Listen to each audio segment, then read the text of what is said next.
Today I'm speaking with Stevie Noah. Stevie, thank you so much for joining me today. Thanks for having me, Tim. Appreciate it. Yeah, and we had to coordinate this one because you are in Brisbane, Australia. I think I Close. botched that. Oh no, okay. Where are you I'll then? help you. So I'm just a little bit south of Brisbane. Brisbane, Okay. not Brisbane. I used to do that too. And then into the hinterland, and it's a tiny little town called Mullaney, a very sort of in the rainforest, in a over a mountain into a valley. So there you go, the real Wow. details. That Yeah, sounds really remote. it is. It is. I love it. We Do you live have in a little hippie home, and I guess you could say we have a bunch of acreage right by a river, and we sleep in a yurt, one of those round buildings. And like the room I'm in now is the kitchen and sort of the living room area. So hmm, it's quite interesting and different. The that bathroom's a sounds whole nother room. awesome. Do you have many neighbors? We do mixed in, but they're kind of, yeah, they're in the forest around us. So they're Okay. lovely, amazing people. Yeah. That's awesome. I appreciate your clarifying the pronunciation of Brisbane. Yeah. The other day I was interviewing a gentleman from the UK, and I tried unsuccessfully to say Worcestershire sauce, Oh, sure. and I So botched bad. that one so bad, but he reeled me in. That's all. Anyways, so you're originally from the U.S., which is interesting. Before we hit record, I was talking about how you sound like you have a little bit of an Australian accent, but where are you from originally in the U.S.? So originally I'm from Washington State, a tiny, tiny little town called Soap Lake, Washington. Okay. In fact, the marketer, the famous marketer, Seth Godin, did a TED talk on being remarkable. And in the TED talk, at the very end, he talks about, he goes, there's a tiny town in the middle of nowhere. He said if there was a middle of nowhere, it would be this place called Soap Lake, Washington. So that's where I grew up, at Cattle Ranch. I like to tell people, it was all, for me, it was all guns and God. Hmm. That's the lifestyle. It was cattle, hunting, horses, rodeo, and church. That Wow. was the life. Yep. There's probably some bad parts to that, and we'll probably get into some of that. But there's probably some really cool parts too, with being so connected to animals and nature and the Yeah. land. Yeah, that was the best part. In fact, if I hadn't have had the horses and the ability to get away on the horses and just think by myself next to, on a rock somewhere out in the sagebrush by myself, I probably would have had a much, much harder time. Yeah, So at least I had that little escape, and the yeah. Well, horses that I well, loved. well, that one part of it sounds very appealing. I'm a little bit Mm. jealous. Just to finish up the bio, which I don't have too much about you, so I'm going to ask you, and I'm done here to kind of maybe fill in more of what I'm about to say, and then tell us more about yourself. Uh, Sure. Stevie is a fellow YouTuber. She has a YouTube channel. And by the way, please like and subscribe. She's doing some great work, and I'm sure there'll be some more amazing things coming. Like, subscribe, comment, see what she's doing there. I've seen several of her videos, and they're really relevant. They're relevant to what we've all been talking about, which is primarily wrapped up in these conversations about being able to reclaim your identity, to heal, and to thrive, basically in your new life outside of fundamentalism. Stevie is also a certified personality assessment evaluator. You studied at a place called the Body Mind Institute, and you studied at Human Givens, which I'll have to ask you what these all mean, and then at Okay. the Coaching Institute. So that's the end of the bio for what I know. So clarify what those mean and tell us more about yourself. Wow. Okay. Yeah, I've done a lot. So I've been a coach for the last 13 years, and I have done a lot of different coaching, a lot of different genres, industries, and that sort of thing.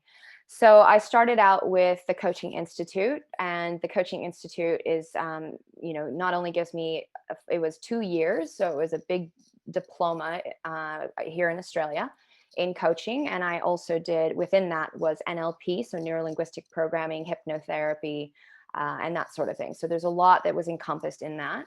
And then moved on from there to the Body Mind Institute, because at that time I was going through my own healing from what I didn't realize at the time was religious trauma. So I was into health and fitness. So I got into the Body Mind Institute, became a nutritionist, emotional detox coach, all this, more focused on the health aspect. And then from there, just kept tacking on more and more. I was just so, it's, self development is, I love it. it's an insatiable desire. I can never stop. And so then I went on to Human Givens. Human Givens, the reason it's called Human Givens is because we come into the world with a given template. And that particular style of coaching really focuses on the template that we're given, which is these innate needs and these innate resources that we have in order to heal ourselves mentally and physically and that sort of thing too.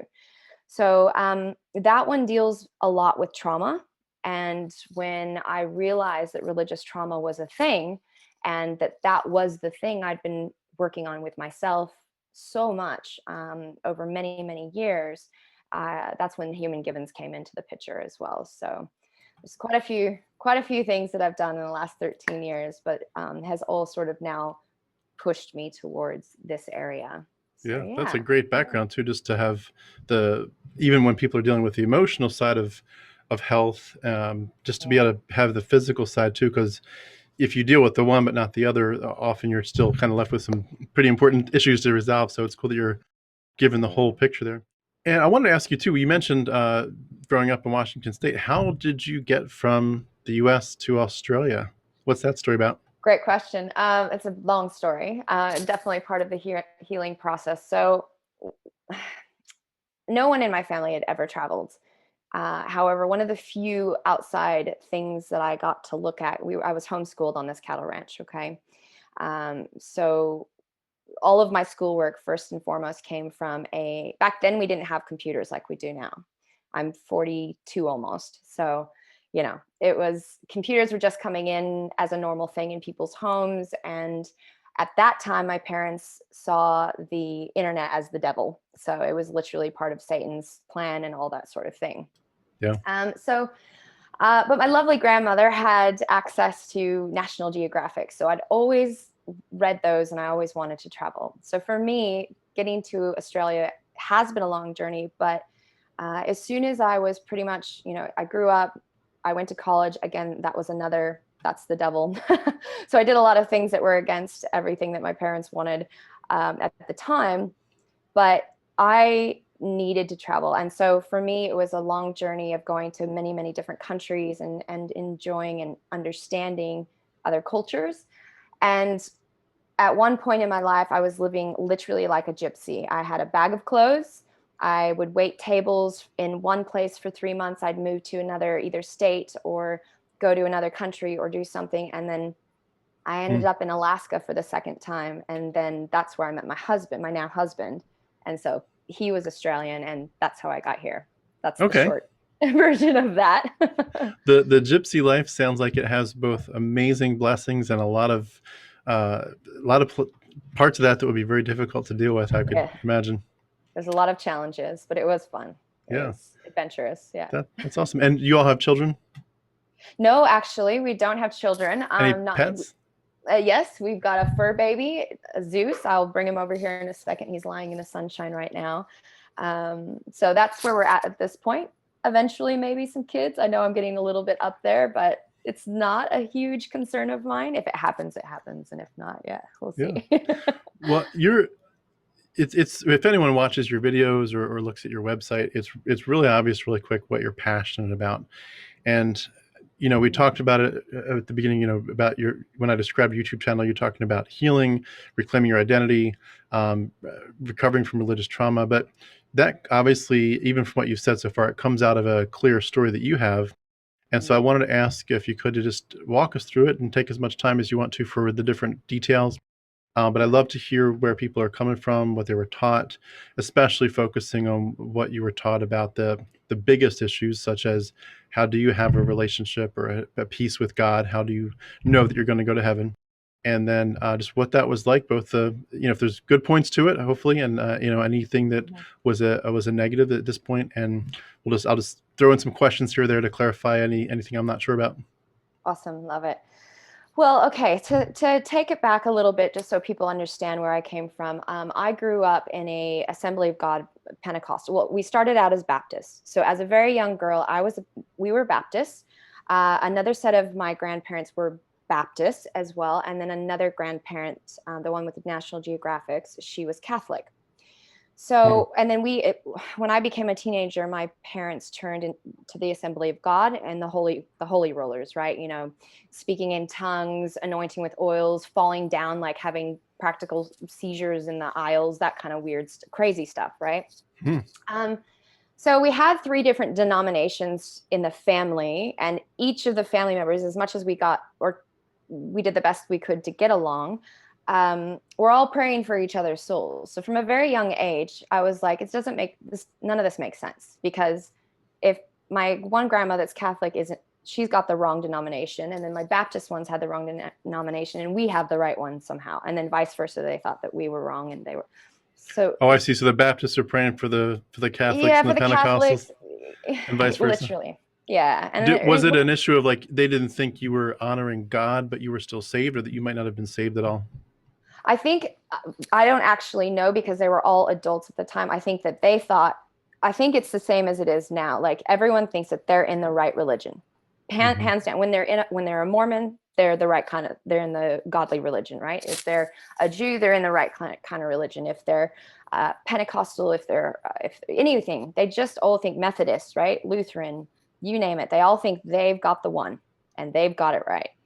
So I think they were praying for each other's souls because of that. Hmm. So We've they were got it right. literally afraid that the others might not be headed to heaven. Yeah, Like it would. Okay. precisely. Wow. Precisely. Yeah. That's amazing.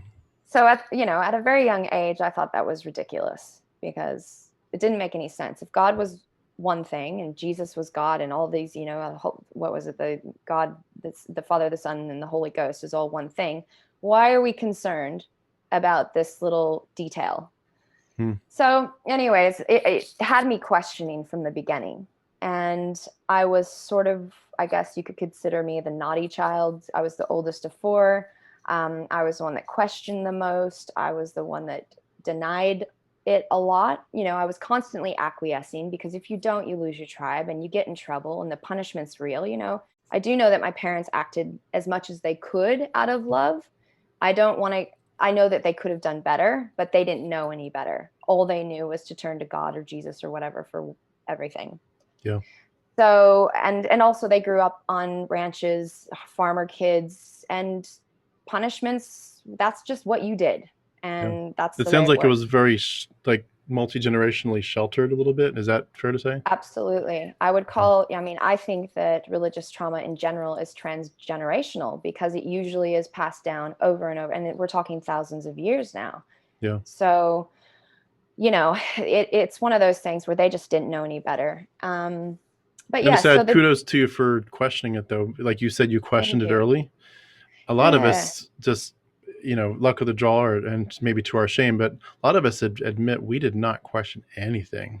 sure. I mean, I've got only 2 years on you. I'm 44, but when I was Yeah. 43, 42, 43 is when I deconverted, and I didn't really question anything until I was about 41. I mean, I would have Wow, said, that's recent. yeah, very recent. Yeah, just a couple of Very years. recent. I would have said absolutely that it's all true, and there's no. I mean, there's a few things that I'd have said I don't understand how it works, but I would have chalked it up to, number one, I need to learn more. Number two, God will show me in heaven, and number three, whatever I don't know, it's that's not the point of it. The point of it is to bow our knee to Christ and to let Him be the judge, and to say, Sure. I don't understand your holiness. Your holiness is so high above me. Your wisdom so high above me. I can't I can't claim to have your wisdom. And even if you did explain it to me, God, I might not understand anyway. So Yes. my goal is not to be constantly questioning you, and to just to give yourself that freedom. To a lot of us feels so brave. So the fact that you did it so early is really cool. Well, thank you. It wasn't easy. I mean, I got in trouble a lot, a lot, Hmm. a lot. So that built a lot of fear in my life. And it also built a lot of, I always thought that I was innately bad. Like there was something wrong with me. I'm not good enough. And I questioned why God always made me such a bad child, because I questioned so often things, even like in church, the whole misogyny, really, and the patriarchy is so heavy in religion, especially with a male God. Like women were nothing, right? We couldn't, we're supposed to just be moms, and we're supposed to be lovely wives, and we have to acquiesce to what our husbands want. There was all that sort of thing. And I was questioning that, especially coming into my teenagehood, right? Because I was like, why do I have to be just a mom. And I know that being a mom is awesome, but I had Hmm. so many other dreams and so many other things I wanted to do. And why couldn't I questioned a lot of it? It was just, I was always in trouble. Let's put it that way. With the misogyny, can I ask, did the Yeah. women examples in your life seem to be happy and fulfilled in what they were doing, or did they look No, like they were never. really? Never ever. That's a great question. That was one of the biggest things that I questioned, because the women in church, or my mom would have her friends over and they would cry. It was like constant sadness, constant crying, constantly trying to forgive themselves of sins that I just couldn't understand. I'm like, what do? We work all day on the farm. We go to church on Sundays. We we don't do anything bad. There's nothing that we're doing that's wrong. Yet why are we always so sad or meant to be crying and praying for forgiveness? For what? What are we Hmm. doing? Was it like um, they were sad about letting their husbands or families down, or about directly letting God down, or like what was I it? think it was all of it.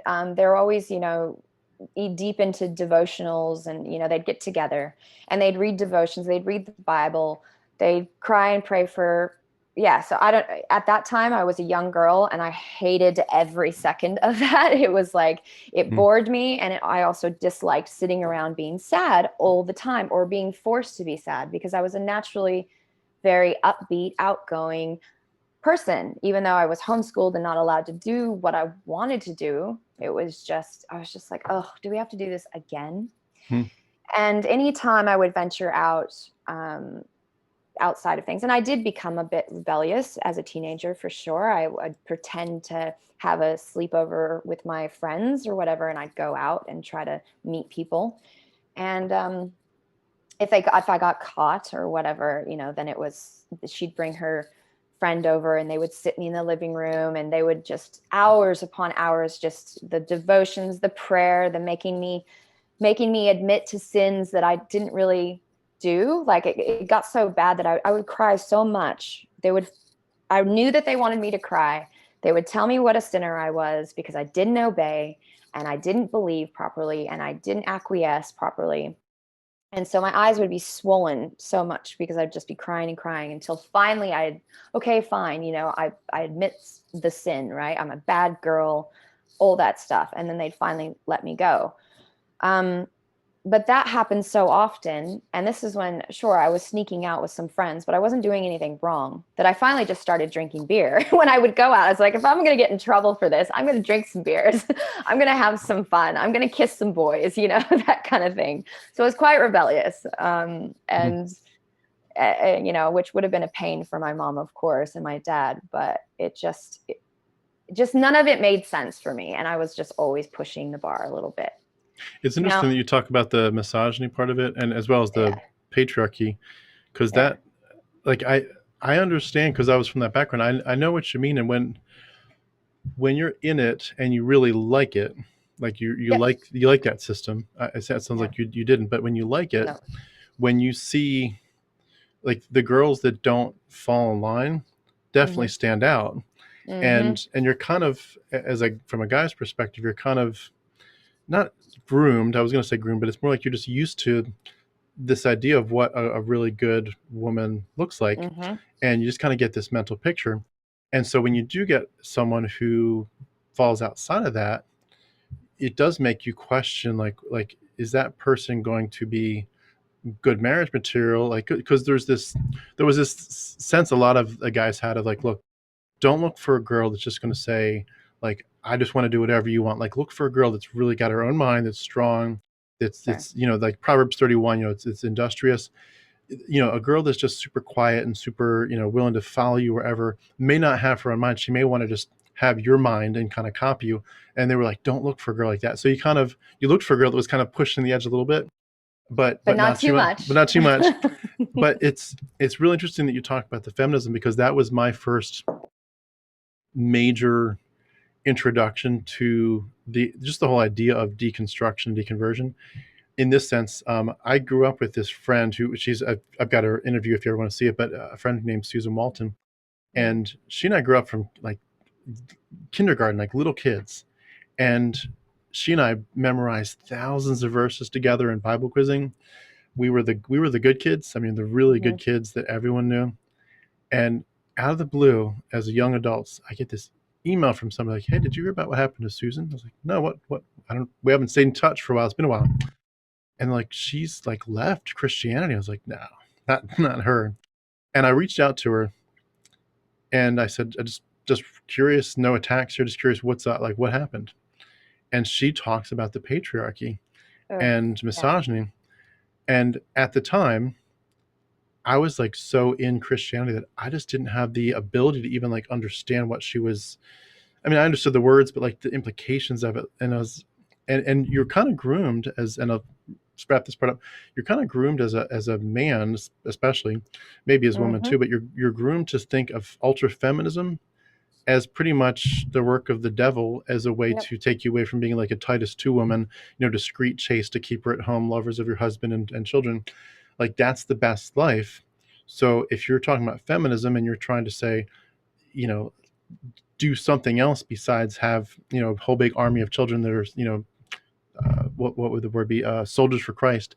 That you're basically giving up the best life for some other weird worldly life. And guys were warned, don't make sure this girl's not that. She needs to be a Titus 2 woman. Would you say Yep. that was consistent with your? Absolutely. That was exactly what I was meant to be, supposed to be, groomed to be. And don't get me wrong, like I still loved God because I was raised with that, right? And I was very spiritual and I would acquiesce consistently. So it was like I would rebel, acquiesce, rebel, acquiesce. I just because not just because I was getting in trouble, because I did truly deep in my heart, soul, body want to have a great relationship with God. I just couldn't help but question all these things because, as you're saying, women were supposed to walk this straight line and we had not a lot of choice around it. And men had so much opportunity, even within the church, that women didn't have.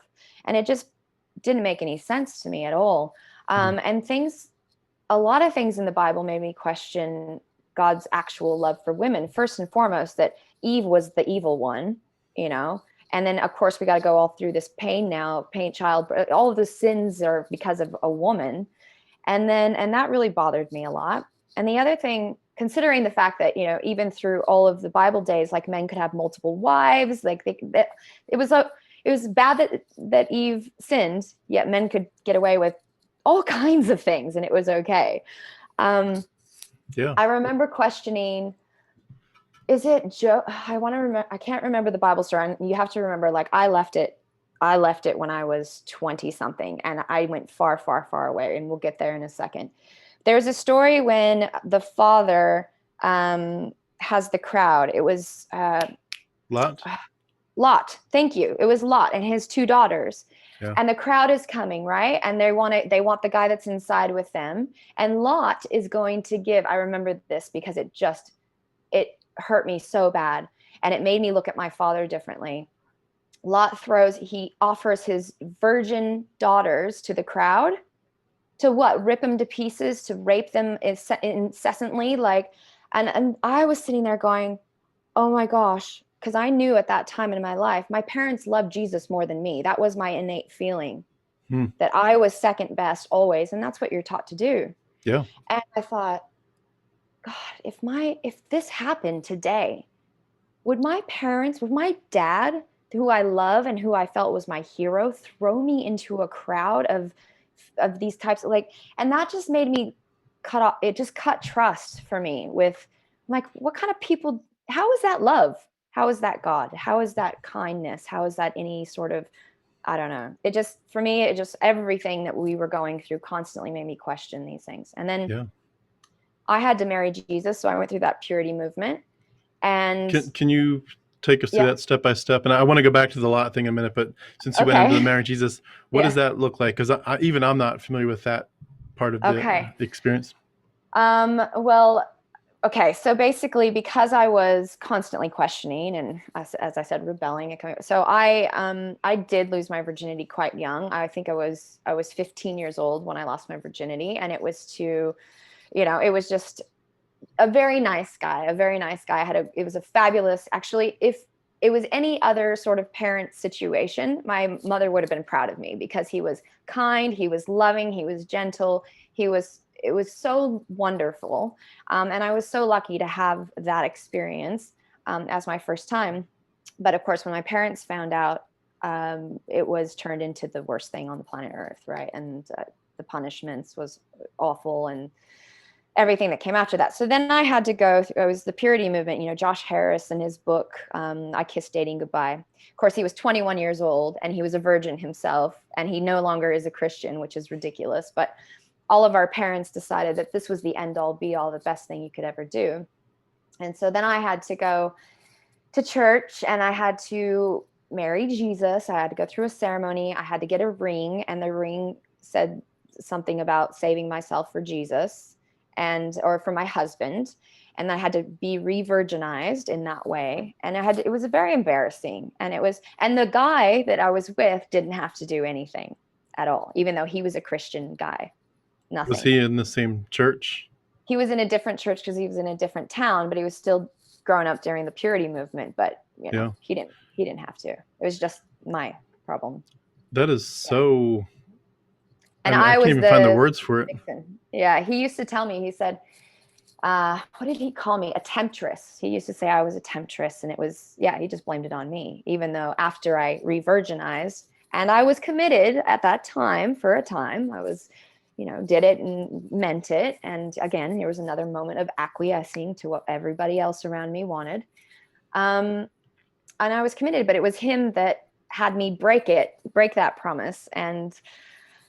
But he never got in trouble for any of that stuff. So, and yeah.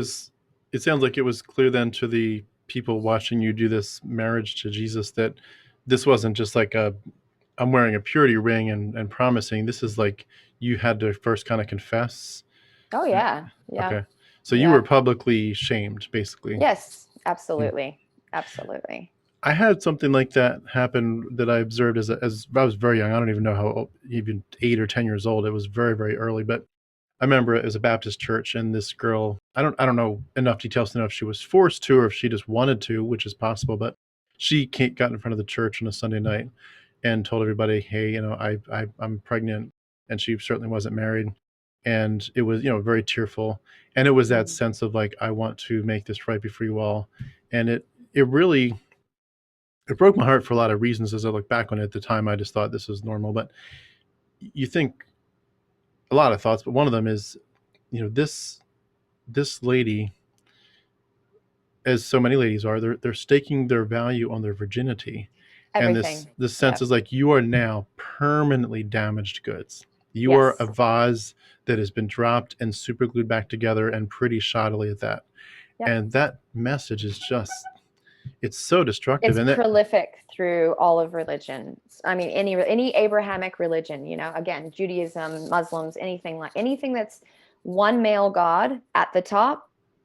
It's that is where women we lost all our ability to have a sense of sexuality, a sense of our own innate body intelligence, a passion, love, anything that feels good, pleasure, it's gone. Like, you're not allowed to have it. But then the night you get married, it's supposed to magically come back, which is ridiculous. So you're supposed to flip a switch and be super, super intimate. It's crazy. And I remember reading some books about girls that would grow up in this, ultra purity, ultra modesty culture, ultra virginity culture. And they would talk about how they couldn't flip that switch, and it wasn't just like they couldn't enjoy it, that they actually didn't enjoy it. Like, they'd get married and it was really like, this is not, I don't want this anymore. And they'd one book even talked about girls that went to this chaplain at college and said they'd gotten married at 21. When they were 18, they'd pledged their virginity to Josh McDowell in some purity conference, and now they're married at 21 and they hate sex and they want to die. And I thought, what a horrible thing. Can I go before I want to go back, but I want to mention one more thing. The idea too that if you're that person that's kind of got the scarlet letter, and even if you've kind of supposedly made it right with the church and they're all like, okay, everything's forgiven, you're back in the fold, you're still going to also have this sense with this baby, if there's a pregnancy included, that like, this baby it's kind of wonderful. It's kind of a beautiful gift. Yeah, it's a child of sin there, but it's like, it's always this dark cloud. And like, maybe if there's, some knight in shining armor that comes along and marries you, suddenly it kind of all becomes okay Then again, it's and okay. As soon everything's as the okay. man's involved and he takes you in, then you're somehow okay again. So it's all patriarchy. Yeah, It's it is. disgusting to me, and it actually infuriates me. But It I'm is, keeping calm. and I want to, and this is, I don't always often talk about patriarchy. This is actually good that we're kind of going down this. I don't see it necessarily as a rabbit trail, but more as an important topic that needs to be more often brought up. But I want to go back for a second, so I don't forget to Lot. Um, Mm, there is so much about the Bible that's anti-women, and it shocks mm, me how many Christian women don't feel this sense of like, I don't want to teach my daughters this stuff. And yes. but I just want to give a few examples for people that there's people that know the scriptures better than I do even, and that could say this stuff backwards and forwards. But as for anyone that doesn't know it, it's like, no, my Bible is a book of love and grace and kindness. I want to just point out a few things. Number one, this man Lot, who offered his daughters up to be raped, he then afterwards they get him drunk, and on two different nights they each sleep with him to get themselves pregnant. And I don't think any of this was real, but in the story it was. I think it's mythology, but in, Hmm. I believe it's James or Hebrews, he is called a righteous man. Yeah. We're talking about hundreds of years later. I'm a minimalist, meaning I think the Old Testament was written much later than people think it was. So, but Mm, hundreds of years later, someone in the New Testament is saying this was a righteous man. yes. You look at someone like, and the weirdness of that, like this was people that do bad things but they're considered righteous, like King David with. I mean, he would have Yeah. been locked up as a psychopath. And Totally. people celebrate his 100%. songs, cutting off 200 men's Yeah. foreskins to get a bride and Yeah. uh, murder. But anyway, go back to the girl thing. When you look at it right up front, Adam is certainly blamed in a sense, but Eve is the one that started the whole thing. She gave in first, and even I believe it's First Timothy talks about Eve being in being deceived was in the transgression, and that's why things are the way they are in terms of the hierarchy and why she needs to be quiet so that and she can ask questions at home of her husband, but she needs to be quiet in church. It says, and and I know that there's more to that that book was very very very unlikely written by Paul. It was probably written That by was someone else. another Totally. That was another thing. Just on that real quick. I Yeah, don't jump want to in. stop you, No, jump but in. I just that drove me absolutely crazy because being an outspoken person naturally, right? Because we all are born with our own personalities. To take someone like myself, who is a talker and a questioner and a natural, I would say, because I was the oldest of four, I was a natural leader. I had to, and we grew up on a ranch. Like I had to get my brothers and sisters to do all their chores, and I had a lot of responsibility that kids at my age never, a lot of kids don't have. Um, but not being able to, that was the thing, to speak up in church and ask questions, and then being told that women are not supposed to ask the questions unless they ask like their father or their husband. Like that blows my mind. Imagine you're married, and then back then they married their daughters off to who knows what. They got whatever they got, and that guy could have had his own points of view. He could have been a horrible person. He could have, who knows. And so she's only allowed to ask him. She can't even ask in church questions about God. You're not even allowed, only the husband. That, again, there's another piece of the puzzle that I was like, but that doesn't that doesn't make sense. Why can't we ask? Like, we're human as well.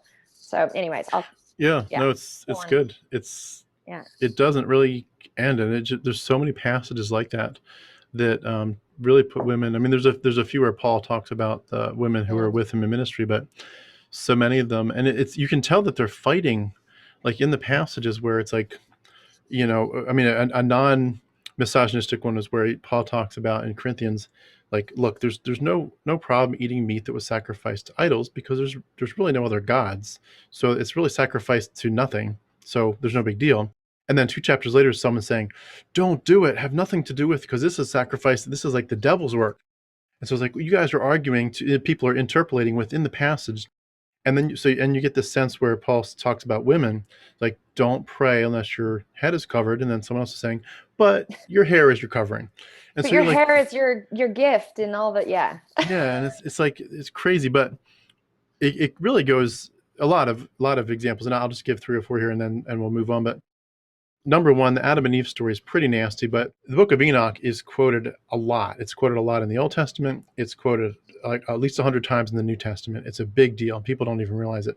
Enoch is more important to the origins of Judaism and Christianity than people have any clue about. But in Enoch and a bunch of other books related to it in that time period, they have a whole different storyline. But yet again, the women are to blame. And it comes into the Pentateuch, but in the other stories, it's the whole idea of where there's fallen angels that came down and cohabitated with women, Mm-hmm. and then created these giants, the Nephilim, the men of renown, Mm-hmm. with the whatever 6 fingers on each hand and 6 toes, and Yes. monstrous, and well, they blame it on these fallen angels looked at the beauty of women and just Yeah. couldn't help themselves. And so, yet again, there's this sense of like, you women are the problem. And you do see that some of the Enochian stuff is woven into the New Testament again. But even if people weren't aware of that and said, well, Enoch's not part of our canon at this point, so I don't care what they used to believe. But when you get past the Garden of Eden, which is bad enough, you get right away this sense of women are second class, in the sense of like the Lot story. Yep. And Jephthah promises whoever comes through out the door first, I'm going to slaughter it. And he basically says, I need to slaughter my daughter. And that's more of an astrotheological one, Yes. where it's a star story, but definitely mythological. But you get the sense of, I'm supposed to sacrifice this girl just because I made a promise to God. But you get in the rules for the Jewish people as they're traveling and so forth, that there's this camp, and the women, number one, they can never go into the Holy of Holies. That's just Mm-mm. men. You don't get Nope. those messages from God. You don't get to see him face to face ever. Yep. But then every time you have period or anything else, you have to go outside the camp because you're impure. Totally. And then And you're like, this is biologically, this is normal. yeah, How is that impure? Like, how how can that possibly be considered impure? and If supposedly designed by God. if designed by God, supposedly. Yeah. Exactly. So he made you to have to sit completely outside. impure. Yeah. To just be second class at all times. Yeah. Yeah. And then the one, there's a lot more, but one more that this really, every time it knocks me out of the park. And I know you know this one. If a man finds a virgin in the field and he rapes her, in some circumstances, the worst that happens is he pays the daddy a few shekels of silver, and then he gets to take her home, and she has to go be his wife. And it says something like she can never leave him. Yep. And you're like, what But in the that's still world? happening now. This is Yeah. what infuriates me. That is still happening now in some countries. Hmm. And again, it's all like, so he can rape her, he can hurt her, like, I know that to guys, maybe not all guys, but to a lot of guys, like, I've had friends who are just like, well, it's just sex. It's not just sex. Obviously, there's a whole there. You're taking over someone's body. You're doing something against someone's will, and you're completely. Anyways, the whole fact that a guy can just get away with, for hundreds, thousands of years now, can just, here's a few pieces of silver, she's now mine. She has to come live with me and have a miserable life for the rest of her life, and never gets a sense of pleasure or love or compassion at all. That is inhumane. Yeah. Hands down, purely inhumane. And the fact that women have been treated inhumanely for this long is ridiculous. And that's why this stuff has to end. And I'm so happy that you're doing what you're doing right now, because yeah, this has to end, and it has to end all over the planet, because it's not fair. It's just it's inhumane. It doesn't have anything to do with male or female. It's completely inhumane. Yeah. So, and the related one is the child brides. I'm sure you know that one too, where they said, go in, kill everybody, even the animals, but if you find a girl that's a virgin, keep her. And you're talking keep about her. child brides or worse. Yep, exactly. No choice. Zero. Yeah. And if you go back even further, and whether this is myth, 5,000 years ago, when God was a woman, I don't know if you've gotten into that stuff at all. The Asherah stuff? Yeah, just exactly. Way before Christianity came in, before the one God belief, when it was polytheism, and the main woman was, the main God was a woman, and women had choice back then. The whole virgin thing is obsolete anyways, because back then the true meaning of virgin was a woman who chose her own sexual path. She was strong enough to choose whether she wanted to be with a man or not, and whether she got to choose. And she also And so virgin, the original word, if you look it up and if you go back to that, was just a woman who was in control of her own choices of men, or choice of men. Whole notion, the whole idea, and the whole word virgin in itself is not because your hymen was broken and your only sense of, any sort of, I guess, I don't know the word I'm looking for right now, because I'm getting really, really intense and upset about the whole thing. Your sense of self-worth was not based upon that little piece of membrane in your vagina, okay? It was meant because virgin was a woman that could choose her own path, you could choose the man that she wanted, whether she wanted multiple or not. It had nothing to do with that piece of your body material, okay? And so even when they talk about Mary being a virgin mother, if you look up the sense of that word back then, that's what it was actually meant to mean, not what the Christians made it, not what and actually the Christians back then were the Roman Catholics that took over everything anyways and made everything what they wanted. So they changed a lot of words around to mean what they mean now. And we've been going with that for thousands of years. So it has to stop. Yeah. Anyways. There were also a lot of other gospels, where there's at least 40 to 50 other gospels, some of which tell very different stories about the whole thing, and talk a lot more about Mary Magdalene and her role, but they're kind of pushed aside as well. They were made up. Those were fake gospels, but we've got the real ones. Like there we go. Just like who we've got the decided real that? religion. Yeah. Totally. Who gets to decide? Of course, we know who gets to decide. It's always men. Men get to decide which books. Yep. Men in power. And then for me as well, like going through this stuff in church, I would go up. There were moments, like I said, of acquiescing where I felt really like I wanted to confess sins.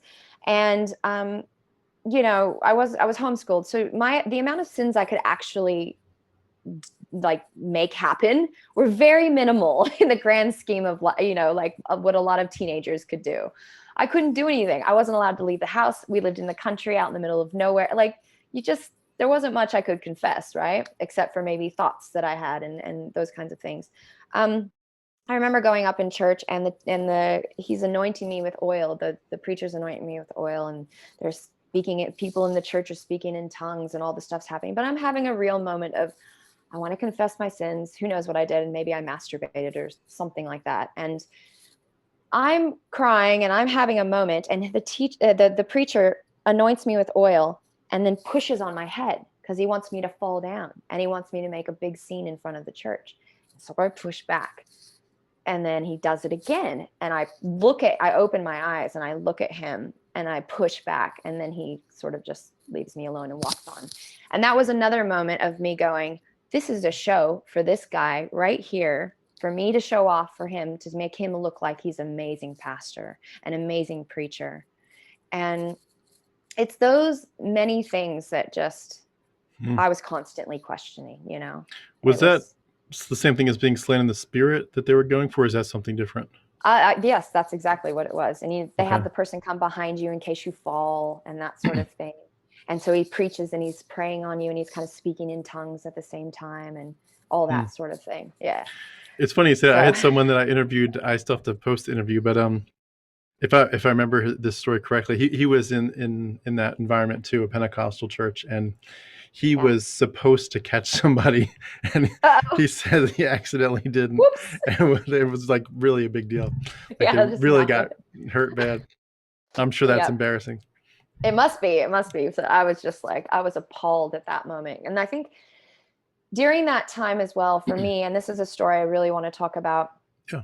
For me, during this time, I was having nightmares. So this is what led me on the wild goose chase and the traveling and all this sort of stuff, because there was a night in my life, and I would have been around 14 years old, 13, 14, and I was sleeping, and I woke up out of a dead sleep. And my whole bed was like a black hole, and I was gripping the sides of it, and it was like sucking me down. And I was I felt like I was wide awake. Like I knew I was awake, but I knew I couldn't move my body. So a lot of people call this sleep paralysis or whatever. Yeah. So very lucid dream. But there's more going on, and this is something I want to eventually someday get into research study if possible, or find people to talk to about this. So if there's anyone out there that has had these kind of dreams, please contact me. So I get the bed sucking me down this black hole. I'm trying to grip the sides, and all of a sudden it goes whoosh, and it stops. And I'm sitting in front of what I can see is only legs of a man in a throne. Obviously, this is my unconscious mind, right? But I feel like I'm awake. I feel like it's all happening to me. It's like I could feel everything.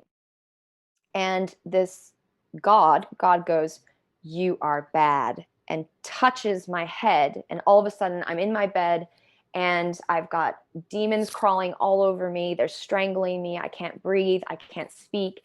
And I'm trying my hardest to yell out for Jesus, because that's what I was taught to do.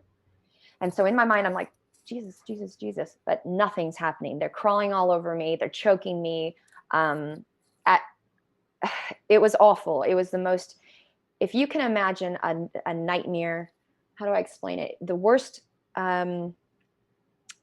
horror film you've ever seen in your life. It's that feeling. It's like you're trapped in a room and there's nothing. So anyways, eventually I move my arm to brush them over, and it all disappears. And I'm wide awake at this point. I'm sitting up in bed and I'm, freaking out. And I'm a kid, and I don't want to tell my parents, because I feel like I know that they're going to do an exorcism. I don't trust my parents at this age. And that's a really bad place to be. I was homeschooled. I can't talk to my mom or dad about anything that I think or feel, if it is sexual or if it is a friend thing, or I just can't talk to them about anything that means anything. And I definitely didn't want to talk to them about this. Now, that marked the first night of 15 years of incessant nightmares, which I now know to be trauma related. So the punishments I was getting that were existential punishments, because it all had to do with, you weren't just a bad kid, you were going to go to hell, brought that feeling onto me. I innately felt that I was a bad person and a bad child and a bad human being, and that I was doomed for whatever. And so every single night after that, it happened. I would just doze off to sleep, and bam, it would hit me. And I'm not talking just like sometimes they were having sex with me. And if you read about incubus and succubus and these mythologies and things like that, that's No, I haven't heard about those. This very interesting stuff. I learned it because when I went to college, which was a no-no as well, but I did it I got in anyways. My Greek mythology teacher, which was the first class I ever took, I ended up having a conversation with him, and he was the first person I ever told that this was occurring, because it was still occurring at that time. So it was every night. I developed insomnia. I developed anxiety, obviously depression, because I wasn't sleeping. But outwards to everybody else, I was smiling, and no one would know that everything inside of me was an absolute wreck. I was a wreck. I was afraid to sleep. And in fact, that's when I discovered alcohol in college. I dabbled in it a little bit in high school when I snuck off a couple of times. But in college, I got into it because I found out that I could drink enough to pass out, and those dreams wouldn't happen, and I would be left alone. I mean, they were so bad. There were sometimes I would be laying there, not even asleep all the way, and I could feel the presence of this evil come into my room. And sometimes it would just brush its hand. It just felt like it was going up my leg like this. And I'd just be like, no, please, just leave me alone. Let me sleep. And then it would happen again. I tried to talk to these things, what I thought were these things. And to this day, I know that everyone's going to say it was lucid dreaming, and I can lucid dream very, very well now, because I had to train myself how to do it. So that I could get over this. But it took 15 years of me not feeling until I got into coaching, and I got into mindset, and I got into creating your own reality and healing myself, that I had these dreams. And it was 15 years of anxiety and depression, and even got suicidal, things like that. So yeah, I would believe it. It sounds reminds me, to be honest, of that set of movies, the Nightmare on Elm Street, I believe it's called. Yeah. Have you seen those where Freddy Krueger comes, but only when you're sleeping? And it reminds me a lot of that. That's what crazy. It felt like. Yeah. It was awful. I mean, there's no words for that. That's just, that's crazy. Yeah, and it was, and when you can't talk to your parents about it at all because you're afraid they're going to do like some sort of exorcism on you, then you have to just live with it. And it in your brain, if you're looking at the brain, so the brain's meant to heal at night, and through dreams, it's supposed to, when you go into REM sleep, you're supposed to be able to dislodge trauma. But if you're having traumatic dreams, you're adding to it, which then, of course, adds neurological connections to the very things that you think are awful about you, which really drives that deep into your psyche. So it can take a lot of time to Hmm. get out of that unless you know the right steps and how to do it. So, Hmm. which took me a very long time to figure out. So, yeah. So can I just clarify, when you look at it now, you look back at all Mm. that, you're saying it's no longer happening. When you Mm-mm. try to interpret what happened, some people would probably look at that and say something along the lines of, and I'm just imagining here, but they'd say, see, that's definitely demonic. These Yes. things are real. Yep. What would you say is your best explanation for it? That's a I mean, great question. and maybe I should have added, I don't know where you land with the theism questions, but do you believe that there is a supernatural? And do you think that was demonic, or do you apply it to something else? I love that you asked that question because first and foremost, when I did finally tell my parents after I'd moved out, and they were still happening because, and I want you to bring me back to this. I need to kind of go off into a little something. So I moved out of my parents' house, of course, to go to college, and I got into my first relationship, and it was a tumultuous relationship. I obviously attracted someone that was also very narcissistic, and did a lot of gaslighting, because Hmm. that's what I was used to. That's what Christianity teaches people, or religions teach your parents how to do really well. Everything, there's always, you got to do good, and if you don't, there's always something bad's going to happen. And there was always sort of a bit of gaslighting going on the whole time. So I got into a relationship like that. He was the very same. Now, he was also a big partier, and so I was able to drink a lot and do drugs with him, and so I could fall asleep. So these dreams stopped for a number of years, about 3 or 4 years, for the most part, as long as I was doing those things. Now, he ended up getting cancer and then dying of cancer in my arms, and I was only 23 years old. Hmm. The night I started praying again, because he was dying and I was holding him, and I was like, I got to do something. I don't know what else to do. I'm going to pray. They came back. Those dreams came back that night immediately. And he had died. I was distraught. I had no sense of self. Because I didn't have one with my parents. They didn't help me be who I was. They wanted me to be what they wanted. This partner, this boyfriend at the time, did the same thing to me. So I had no sense of self. So then these dreams come back on top of it. Okay. To get back to your question, when I told my parents about this and I told them that these dreams came back, my dad, very same thing. He said, "Oh, well, maybe it is demonic." Because I would say, as long as I don't pray and as long as I don't have anything to do with Jesus, they go away. But as soon as I have something to do with Jesus, they come back. And he goes, "Well, maybe that's because God's punishing you, you deserve it because you've been naughty or whatever." Mm. Now, anyways, so that was their answer to it. And so yes, if you're a Christian or someone who believes in that the Bible is 100% real, and you're watching this right now, you're going to say, well, you were just a horrible person and God was punishing you. No, I don't believe that anymore. What I believe now is that I was self-punishing because I was taught to. I had a very low vibration, so I don't believe in an overseeing God anymore. I believe in what Tesla says. I believe in energy and frequency and vibration. And that's been my experience coming out of this, that is what actually occurs in the real world. Yes, there's a matrix. Yes, we're all involved in it. Yes, there's probably, there's a very something beautiful is going on to help the world, the earth even exist. But I don't believe that God is like, Tim, you are bad. Stevie, you are, that's not happening. I was doing it to myself, and I was allowing a low vibration in my life because I was depressed all the time. I wasn't sleeping. I was anxious. And I was doing, I was wild. I was drinking a lot and I was doing drugs. So, um, I had a very low vibe going on.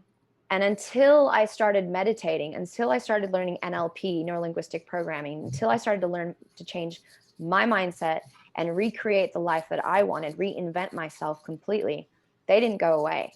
So once I did that and I got control over all of that, they went away. Now, I do believe that there are other dimensions.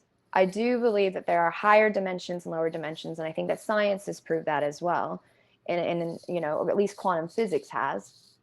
So I'm not going to say that there aren't entities that live, evil entities, uncomfortable entities that don't live in different dimensions. That could be something.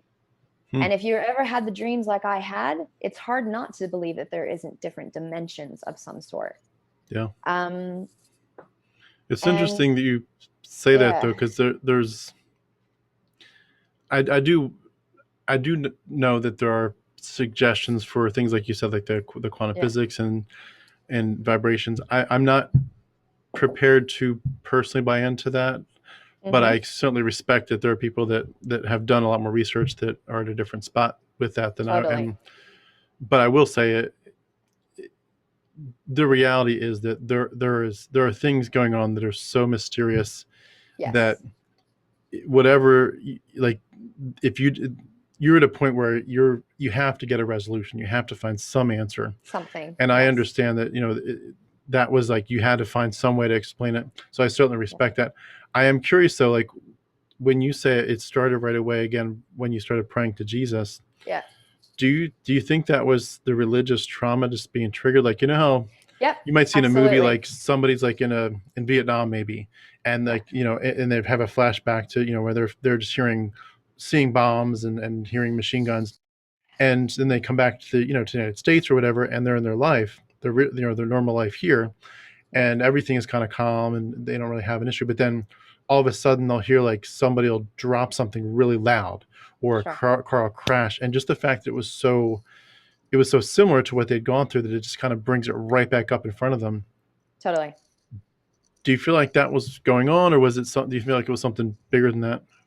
There's the two answers to that. One, yes, the religious trauma was being re-triggered. Absolutely. As a coach and as an NLP practitioner and as someone that does work with people in that way, with triggers and with trauma, absolutely that was going on. What I can't explain and why I'm very still curious in this and why I'm still digging around in the different dimensions area is because if you are someone that has been through that, I mean, we don't know everything about the human mind and our capabilities still to this day.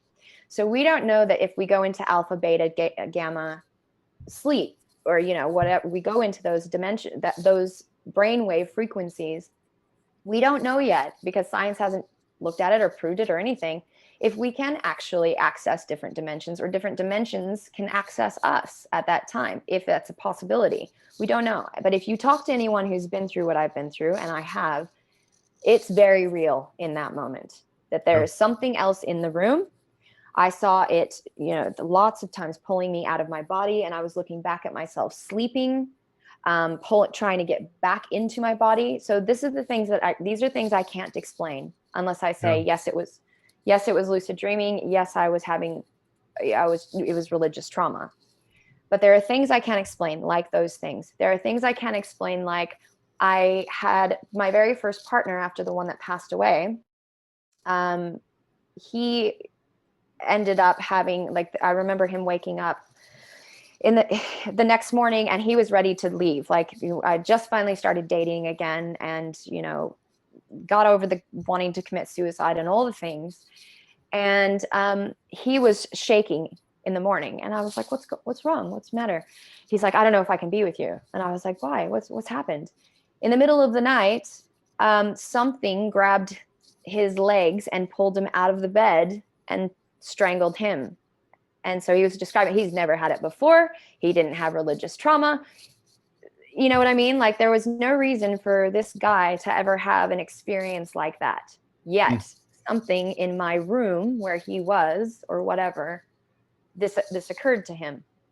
Another reason I am curious and don't know, again, no answers, I'm just curious about all of this stuff, is I went to a Indian sweat lodge when I started traveling, and I ended up in the Caribbean, and I was there was a bunch of amazing Native Americans that made their way to where I was in St. Croix, and we did this big sweat lodge.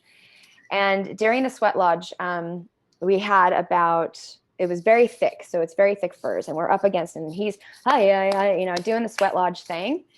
And basically what happened was I'm up against the back, and there's no drugs or anything involved in sweat lodges. It's very pure, and it's very clean. It's music, and it's drums, and it's trance inducing, so that you end up having this, and it's very hot and it's very spiritual. And I'm up against the back of it like this, and all of a sudden I feel these kids like poking me with a stick. I'm just having this moment. I'm like, gosh, dang it. Like, this is my moment of like this transcendence. It felt so good. We get done with that. They disappear. We get done with that. I'm lying in the grass afterwards, completely full of sweat and just exhausted, but in total bliss. I feel amazing. The drums are amazing. The experience was amazing. And the drummer comes up to me and he goes, "Hey, Stevie, the chief wants to talk to you." And I was like, okay. And this is about the time in my life when I learned about meditation. I had learned about controlling my thoughts. I had learned about, what I needed to do to start getting out of the situation of having these kinds of dreams. And anyways, I go up to the chief, and he was very intimidating, big, Indian guy, and, the whole thing, the headdress and everything. And he goes, "So, you've had quite an experience tonight." And I was like, "Yes, it was amazing. Thank you so much. I appreciate you guys coming here to the island and doing this for us." And he's like, No. You had some visitors." And I was like, "Oh, you mean the kids that were," "Yeah, those little brats, like that was right in one of these amazing." He goes, "No, those weren't kids." And I was like, "Well, what do you mean?" And he goes, "You've had dreams, haven't you, for a really long time?" And I just burst into tears because I barely told anybody about these things in my life. And I just started crying. It makes me emotional just thinking about it right now. And he goes, "Well, I just want you to know, there's three little demons," or whatever he called them. He said there's three of them. That's all he said. He didn't say demons. I just assumed they were demons. He goes, "There's three of them, and they told me tonight that they're going to start leaving you alone, that they're done with you." I was like, "Okay, thank you. And I'm bawling and crying. So because of the experience where the boyfriend was pulled out of the bed, because of the experience of me getting pulled out of my body and seeing what I saw when I was in that state of mind, it's very, very hard for me to just pin that as just trauma and just lucid dreaming and, sleep paralysis. If you've ever had the experience that I've had, you would feel a lot different, that there is something else we're able to access at different times, and depending on our level of self-love, our level of vibration, I guess you could say, and that sort of thing. And that's where I sort of stand on it right now. Very vague, I know, but I'd rather be in question about it than say that that's it. This is the answer. It's this, because then I'm just being like religion. Yeah. Well, I definitely would, if I had gone through some of that stuff, I definitely would be asking some really serious questions too. Yeah. I will admit I've never had anything remotely like that. Not in any way questioning the validity of it from what you said. Just I've never had anything like it. I would have, in some ways, liked to have had something like that on the positive side. But maybe just a quick anecdote, because that was really, and that was a really sad story to hear, and I'm just heartbroken for you that it went through it. But just to offset it, I actually did have some serious sleep issues myself, not related to what you just went through. But when you're a kid and you learn how to make a fraction into a decimal, how to make 1/2 equals 0.5. The day I learned it, I mean, the minute I learned how to do that, my brain did like a beautiful mind thing. And it wasn't like I'm some super genius by any stretch. I'm not in any way, shape, or form. And I never have been. But for some reason, that one particular aspect of math, when my brain learned it, it grabbed and it wouldn't let go. And I mean to tell you, for the next year, I would cry myself to sleep, so to speak, because I couldn't stop doing math facts in my head. And after Oh, a year, the math facts stopped, but I still couldn't sleep. It was like it had messed my brain up and I couldn't sleep. And for interesting. about 25 years, I could not sleep at Hmm. all. And Hmm. it ruined, a lot of things, and very painful. And I remember a pastor blaming it on me. He said, look, your body tells you what's going on in your spirit. And the reason you can't sleep is you have unconfessed sin. And I remember thinking maybe I do. I don't know, but it was very clear. And I Yeah. thought, at the very least, like you said earlier, maybe this is a punishment from God, something like Hmm. that. Hmm. And lo and behold, I end up having a friend. I was in Philadelphia at the time, growing up, and a friend down here in Georgia, where I am now, said, "Hey, I know this doctor. He's really strange. He's kind of like a quack, but I've heard he fixes stuff that no one else fixes." He's like, "Why don't you give him a try? Give him a call at least." So I get in touch with him, and he's like, "Yeah, I can fix that." I'm like, "Are you sure? Like just over a phone call?" He's Wait, like, wait, "Yeah," you and he's mean like, "I can," It's not Jesus that can do it? and he goes on to clarify. He's like, "I can actually fix it with no medicine." And I'm like, "No, I've been on sleep medicine for 25 years. I've been on every sleep medicine out there for 25 years. There's no way." Me too. I know. Yeah. And that stuff's, since you've been on it, that stuff is not good for you. So I didn't No. want it to be in my body, but I had to survive. Hmm. And he's like, I can fix this in 1 month with no medicine. Like 1 month with no medicine. Are you kidding me? So I take the adventure. I come here to Georgia. I'll keep this short because we move on to the next topic. But come here to Georgia, and he does like 3 hours of the weirdest tests. He's got me blindfolded. He's spinning me in chairs with these goggles that have cameras. They're looking at your eyes. So he's seeing my eyes on the screen as he's spinning me. I'm like, what Yeah. in the world is he doing? And when it's 3 hours is over, 3 hours of this intense test is over, he says, I was right. I can fix this. That's exactly what I thought it was. And he said, it's all left brain, right brain stuff. He said, half your brain was screaming for some reason, not screaming like in anger or anything. Just, it was just really loud. It was like, was yelling. The Yeah. other side was like really quiet. He said, all we're going to do is we're going to even them up. And so he said, I want you to listen to rock and roll in an earbud only in your left ear. I want you to exercise for the next 6 months only on the left side of your body. And we did this interactive metronome where you have the headphones, so you hear it going beep, beep, beep. Yep. But there's also a computer with a dot. You have these pads, and you try to clap. And if you're a little too early, it has these parentheses that say you're too early or too late. And at first, you're trying to respond to be like, "Oh shoot, I was too late, so I'm going to be early." And so you're not actually synced up with it. You're just trying to compensate for whether or not you were too early or too late last time. But after about 10 minutes, your brain just syncs up. And I would do it. I mean to tell you, I would just stand there and look at the computer and clap for, Yeah. and the same thing with your feet for 4, 5, 6 hours at a time. But I mean to tell you, within 1 month, it reset Gone. everything, gone, Yep.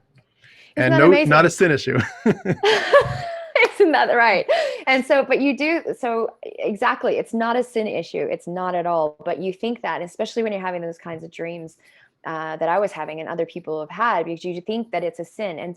But that also, is as awful as it was for that many years, it was what sent me on the wild goose chase and how I've gotten to where I am today, because Jesus wasn't fixing it. I was calling for him. I was asking for help, and there was no fixing it. And so I had to find something else. I had to go outside the box. And so for me, I got into traveling. So my partner had died. I had nothing going. I tried to date again, and that was the guy that had the feet, got ripped out of the bed, and his family was fully Christian as well. So all of those symptoms came back because I was trying to go to church, and everything just came back, and it was tenfold at this point. And I couldn't even barely keep a job. I was just so anxious. It was happening. It was going into the daytime. It was not just at night anymore. Just my whole life felt like a black hole.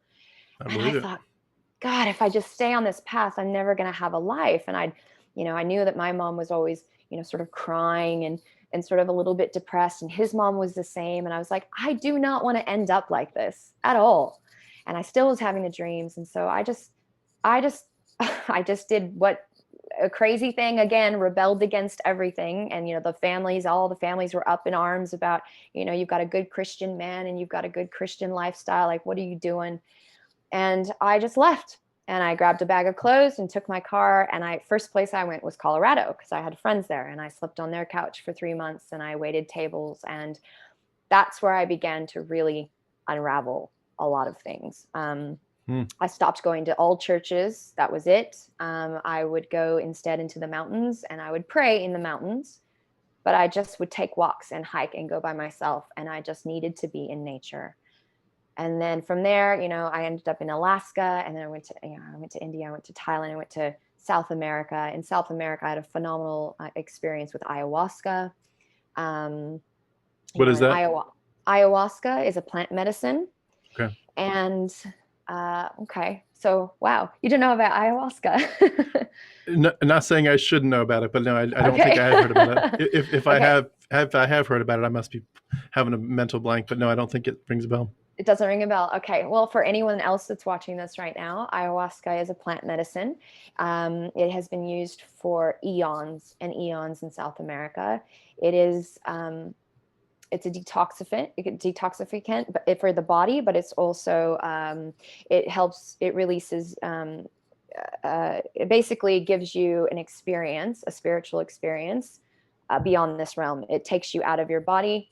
And it creates an experience where you are spirit. So you feel, there's a ceremony, and you feel completely at one with the universe. You see what the world is. The matrix goes away. Your body is gone.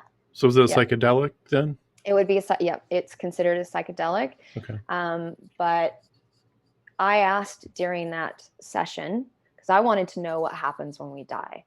I wanted to really know, like, do we go and stand in front of the gates of heaven and see all the awful things that we've done and all that sort of stuff? And I had a lot of people go through a lot of different experiences. I had one of the most amazing experiences ever. And that literally got me over the fear of death, because I felt that I saw what happens. And I have never once been afraid of death since then. And it wasn't Jesus that got me over that. It was ayahuasca. It wasn't God. It was ayahuasca. It wasn't being saved, because as you know, when you're a Christian or you're involved in Abrahamic belief systems, you end up asking God for forgiveness so many times that you're always asking, and you become a bit OCD, because you don't really know if you're actually going to go to heaven for sure. Yep. You know how it is. You're like, oh, well, maybe I should get saved again. Maybe I'm not saved enough yet. And that's a good place to plug again your YouTube channel, because I know you have a video about Jesus making you OCD. Can I ask a couple of quick questions that maybe, as some people might call this, speed round, but can I go back a few steps and just ask? Because I feel like we're probably at a point where you're about to share some of the changes that kind of finally transformed you into really taking a very different path. But I do just want to make sure I understand a little bit more about where you came from. And I'll keep this quick so we don't get too far off track. But and if you want to even do yes, no answers, that's fine too. But would you say that you were raised to believe hell was a literal burning? Oh, yes, absolutely. And it went on forever? Yes. Okay. 100%. Yeah. And when you, in terms of the theology, would you say that they would have taught you some version of original sin, that you were, the minute you're conceived, and certainly by the time you're born, you are a sinner? You may, as a baby, not have done sinful things yet, obviously as a newborn, but you have a sin nature that is innate. Inherently innate. Yep. That's inherently deserving of judgment. So that even if, for example, God were to take a baby, let's say 6 months, well before they could be sinning, actively sinning, that they're still technically deserving of death because they have a sin nature. Yep. Would you have okay? Absolutely. I remember the day, yes. And I remember specifically, just to add to that, I was in Awana's club. I would have been 4 years old, maybe 5. And I remember I knew that was a thing already, that I had to go to church because I was a sinner, even though I didn't get why. But I remember being taught in Awana's club the depths of hell and how bad it is and why we're going and all that sort of stuff at this, child age, not definitely not old enough to you shouldn't be believing those things as a child. It's wrong, and this is what happens if you do. But I remember at that point questioning that, going, well, why does God love all of us, and why does He make us if He's going to make us all rot in hell? And that stuck with me forever until that was a question I had when I went all the way to India as a young adult. Why would God make all these people and make them so lovely? I'm up in the Himalayas. They're giving me food. They're inviting me into their huts they're giving me the last bit of chai tea, that kind of thing. Why is He going to kill these people? I've done a lot worse things in my life than any of these people ever have. And they get to rot in hell and I get to go to heaven because what? I said a couple of words? Doesn't make any sense. Yeah. So I remember that as a kid. I also remember Mom telling me when I was 7 years old and I did something naughty, that I was 7 years old now. And that meant that no longer was she in charge of my sins, but I was in charge of my sins. So I remember all that. Early age of accountability. That's right. In terms of the gospel, let's just go take a minute for that real quick, and then I'll ask a few other small questions. But the gospel is probably the big one. There's a bunch of different ways people kind of ask this question, but I'll ask a few ways, and hopefully it resonates with viewers in some level. If someone would have said to you, Stevie, if you were to die tonight and you were to stand before God and God were to say, why should I let you into heaven? What would you have said? Or maybe more simply, just how do you have peace with God? Or even more simply, what is the gospel? What were you taught? So what was I taught back then? Yeah, what were you taught by your church and the Christians in your life as a young person, as a young teenager? How do you have peace with God? What is the gospel? Well, okay. Back then it was all due to your, even though they said it wasn't based upon your acts at all, they're like, no, you have to be saved in order to go to heaven. And that I was taught that automatically gets you to heaven. So as long as I was saved, according to them, I could just go. And how do you get saved? I'm sorry, go ahead. You have to accept Jesus Christ into your heart and you have to get baptized. So, can you, sorry to be nitpicky, can you tell me what is it for people that have never heard of that? What does it mean to accept Jesus into your heart? That's a really good question. I know that they have specific verses that they use. To be honest, it's been that long ago for me, and I've completely stepped away from it for so long. I wouldn't remember the actual verses that they make you repeat. Yeah. But it's basically, you have to sit down with someone. You have to make the choice or say that you're making the choice. You have to do specific prayers and you have to repeat specific scriptures. And then voila, magically you're saved and now you can go to heaven. Now that doesn't make you not a sinner. You're still a sinner. You just get to go to heaven. So now though, it's more the consequences of you being a sinner after you're saved are more evil, more awful, more horrendous because you know the truth supposedly and you've acquiesced and accepted the truth. But now if you're a sinner at all, it's like you're not going to go to like the nice bit of hell where you're just burning forever in flames and torture. You're going to get like extra torture because if you don't follow the path and you deny God, like right now, according to them, because I completely don't believe in any of that anymore. I would go to the depths of hell because I am the worst of the worst because I'm doing what I'm doing. Yeah. Not just because I don't murder people. This is the thing. Murderers, rapists, child rapists, all these people can go to prison or go wherever and they can just accept God into their heart is right before they die and they get to go to heaven. But someone like myself, because I'm denying all of this and I don't have it in my life anymore, I'm gonna rot in hell. Even though I'm helping people, I'm a good upstanding citizen. I love life like no other. It completely turned my life around. No. I'm gonna go to hell. It reminds me of that. I think it's a verse that talked about to whom much is given, much is required. Like if the more exposure you have, the closer you get to the truth and the clarity of it all, the more you're expected to respond to it and be responsible. And when you were talking about that, I just wanted to clarify. I don't know. I couldn't speak to the Pentecostals as much, or the Assemblies of God, and the Methodists. I maybe could speak to, but the Baptist for sure, because that's more my background. I just want to Mhm. clarify for anyone that, and I know, Catholics would probably, if they've studied at least the Protestant Catholic difference, would be able to articulate this. But just for anyone that doesn't, that grew up Buddhist or whatever, that this is totally foreign to you, and you're just curious what we're talking about. The gospel message is really this idea that it starts with bad news and then it gets to good news, but you can't have the good news until you have the bad news first.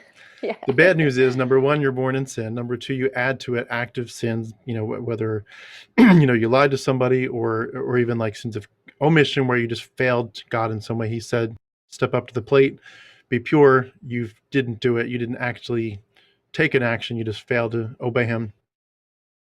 Whatever it is, you've basically added on all these sins, and you could call them debts, so to speak, if you're going to picture like a list of your debts. And the Bible basically says you have enough debts to drown yourself forever. Basically, Mhm. it's like as if someone, if you could theoretically owe, $100 quadrillion, if that was possible, and you're working for some, rinky dink, place, some corner store where you're making $3 an hour, like you're never going to get out of debt. Yep. The interest alone will screw you forever, Yep. let alone the principal. But it's like you're basically in the courts of heaven. You're judicially completely condemned. Um, and so what Jesus does in this gospel message is he comes along to you as this person that is totally unable to have a sense of paying that debt. And he says, you are unrighteous. You're a sinner. You have fallen short of God's glory. I will pay the debt for you. I will take your punishment in your stead. I will be your atonement. I will be your substitute. I will be like the sacrificial lamb, like the Israelites used to have these perfect spotless lambs, and they would kill them, and they would put the hand on the sheep or the goat, and they'll be the scapegoat, and you're basically like you're transferring your sins to it. And so Jesus is this ultimate scapegoat where you're transferring your sins to him. And it isn't like he's immediately making you perfect. You're still going to be a sinner in life, but you are judicially in the courts of heaven being declared righteous. It's as if someone brings out the books and says, yeah, you owed, 400 quadrillion dollars. Well, Jesus is wealthy beyond your wildest dreams. He is not only, number one, taking your debt away, on Mhm. the cross, to tell us, die, it's finished, it's paid in full, but he's now given you an amazing wealth on top of it. He's granted you righteousness. It's a righteousness that's judicially yours, like you are declared righteous before God, so that when he sees you, he looks at you, he sees not the sin and the sinner, but he sees Christ's righteousness covering you. Um, and that someday the hope of a Christian will be that in glory, in heaven, that that righteousness that's just judicial now is just kind of on paper, but it's very real, but it's on paper, so to speak. We still sin and we still mess up. The minute we are in front of God, he's going to transform us, and we're going to actually be truly righteous. Like we at that point won't even sin. We won't be tempted to. We'll see Christ and be like him. And so you wrap this all up, and you're basically in a smaller nutshell. You're saying Christ is your substitute. He wants to be. He wants to give you peace with God. It's like you're at war, and now you're going to be at peace. And the implications of that, and I want to dive into this with you a second too, is before we Mhm. go to the next question, is when you look at that, what's for Christians, they would say, what's wrong with that? You described the most loving thing. God didn't have to do anything. He loves you. He showed you his love. What's wrong with the gospel, Stevie? And I'll add probably some senses to it, but That's a huge question. let me start with you. What's wrong with that? Well, first and foremost, you are completely denying your own sense of individuality when you do that. So you're giving everything up to someone or something else, and it's not even actually tangible or real. So, as far as like, if you're going to be a human being on this planet and you're going to contribute to society and you're going to take from society, and you need to be responsible for yourself. You need to be responsible for your own sins. You need to be able to make real true judgment calls and have the ability to think. You can't. Okay, let's do it this way. Let me give you a little example. Sitting around the table with my family, listening to them talk about how they can't wait until Jesus comes, because then the world, he'll take care of the world, he'll clean it up, he'll do that. Now, they have every opportunity right now to for instance, start recycling, start helping the planet a little bit, do a little bit nicer things, go out in the world and help more people. Whatever. And they're all good people, don't get me wrong, they're nice people. However, they could do more to make the planet a better place and to make the world a better place. But no, they're going to wait until Jesus comes and they're going to just let him do all the work. Okay, so you're giving everything off to someone else, and then if you're good, it's a blessing because Jesus, your God, gave it to you. It's not because you're just a great person and you attract it and you're doing great things, so therefore it comes back to you. No, it's because God blessed you. Oh, you got a blessing. Good job. There's kudos to you. Now, if you do something bad, you are again giving it away because the devil made you do it. There's no sense of responsibility in what you're doing on a daily basis at all. And when you do that, then you give away your ability to think logically. You give your ability of reason away as well. You're like, oh, I did it because the devil made me do it. Or I got this one thing. I got a pay raise because Jesus is blessing me. No, you did something because that was wrong. If you're going to go that route, you did something that was wrong because you didn't choose wisely. It hurt other people, or maybe it didn't hurt other people, but you could have done better, and you need to learn from that and do differently next time. Or you got the pay raise because you worked hard. You became a better person. You encouraged your colleagues to do a better job, so you got that right. Like, there's no responsibility in believing in what we're talking about right here. Yeah. And it's ridiculous. And sure, it might sound like a loving thing for Jesus to die on the cross for all of our sins. But if that was the case, why the hell are we still having children getting, sorry for cussing, but why are we still having children that are getting, raped in other countries? Women are still getting pushed into marriages they don't want. Like, why are we still having such sickness and disease? Like, if God is responsible for everything, and we're just supposed to like acquiesce to whatever he decides to do, I mean, come on, step up, God. Let's do something else. Let's make this place a better place. Let's change things now. We've been going on and on and on and on like this for thousands of years. If God's going to do something different, he needs to get his shit together, and he needs to do it now. And why is it a he? What about a she? Why does it have to be, so this could be a long loop for me. It could. Yeah. There's a lot of aspects. We'll cover a few of them, but one of the things too that always gets me is, well, a couple things, but number one, it does sound on the surface, if you don't really dive too deep into it, it sounds like it could be loving-ish, but when you really get down to it, what you're saying is this. And I'm putting words in people's mouths that they would probably want to say. No, I'll clarify it. So granted, I'm not. This is a closed loop, and people can't respond to this. But I'm gonna come at it from the perspective of where I came from, which was Protestant Christianity. What you're basically saying is, you are broken, you are worthless, you are certainly bad. You have nothing good in you. There's nothing. There's no man that does good. No, not one. All your righteousness is like a filthy rag before God. And it talks about how you're dead in your sins, meaning even God can't even like say to you, hey, do you want to believe? He has to kind of bring you life first to even give you the faith, the ability to believe. And so you're that bad, so to speak. You're starting square one, even as a little young child, which you've talked about. From day one, you're broken. You're very bad. And this God who, arguably is a psycho God, who says, hey, go commit genocide, go do slavery, go genital mutilation, land theft, blah, blah, blah.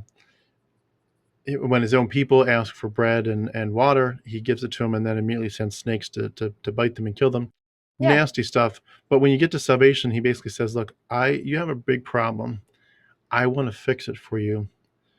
But and that shows you how much I love you so much. But if you choose to reject it, I will burn you forever.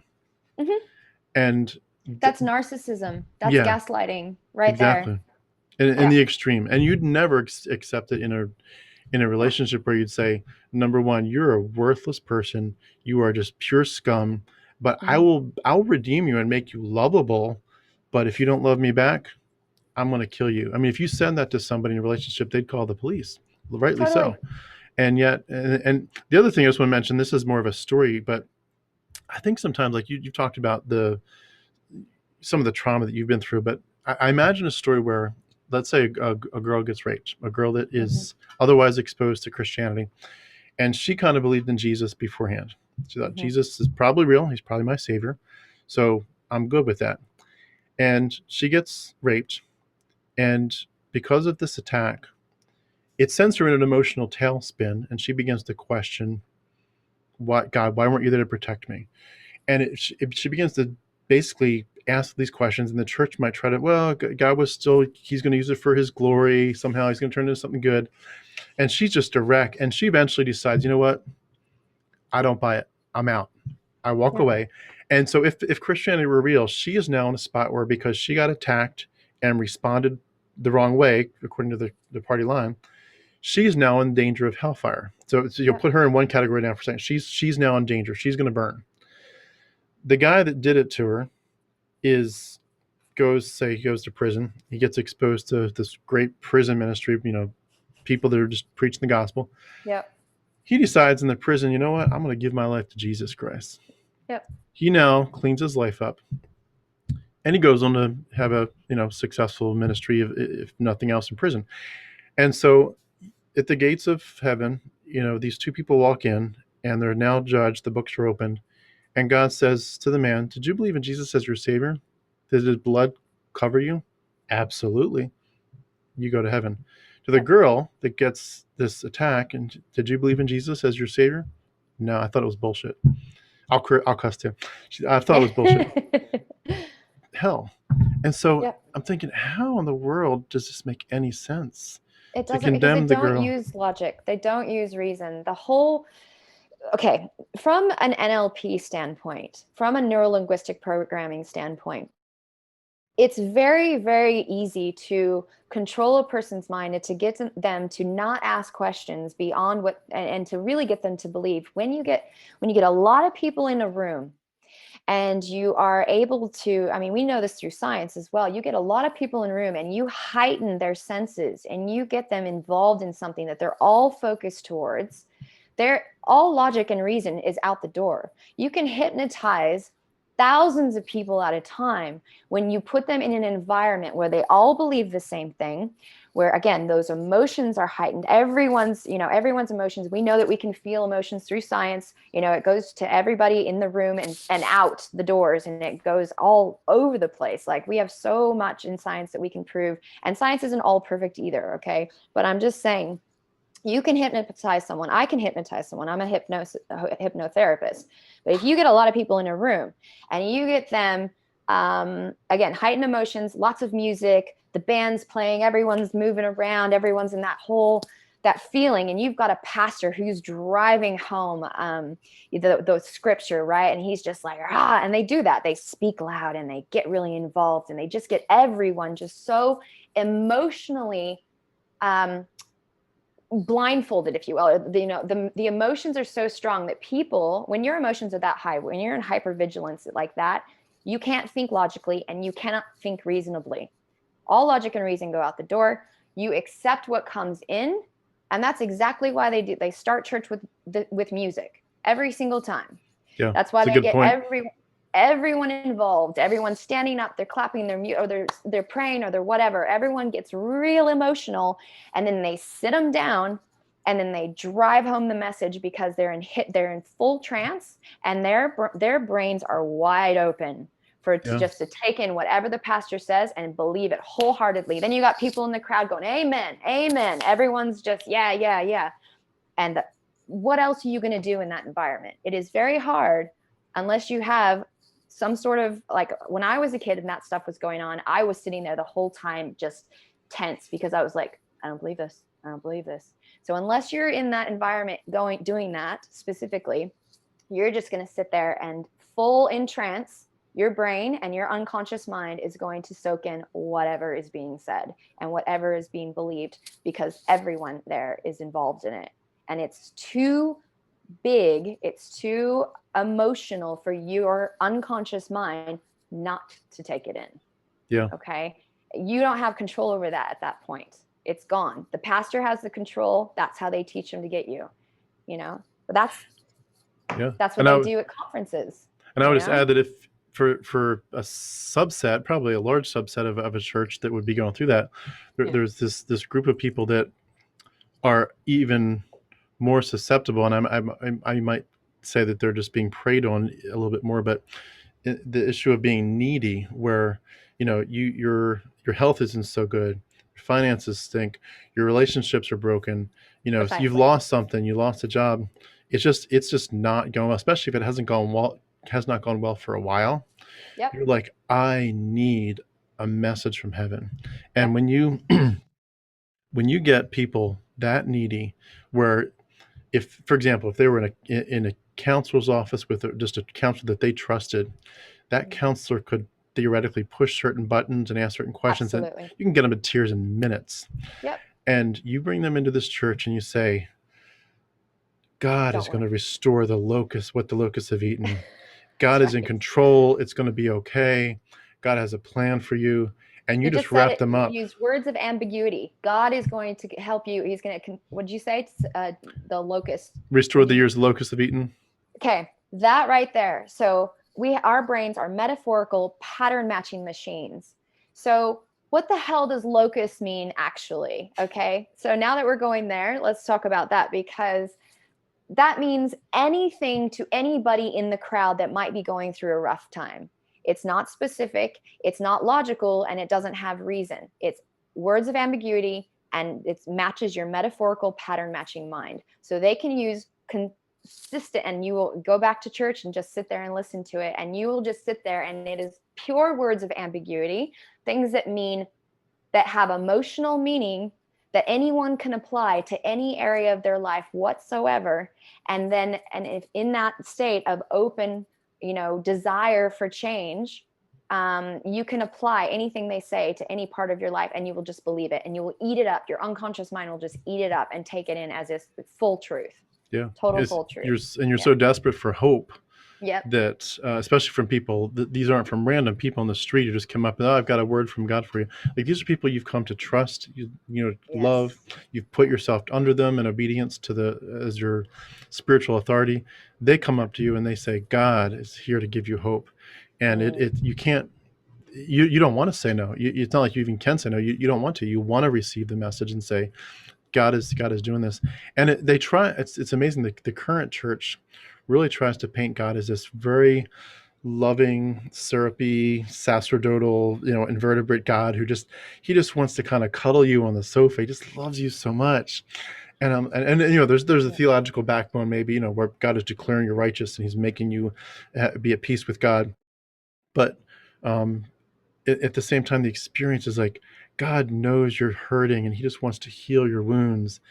And people suck that up. I mean, I know that a lot of the more fundamentalists would say, yeah, they're according to the pastoral epistles, they've got itching ears, and that's what these false teachers are here to itch their ears.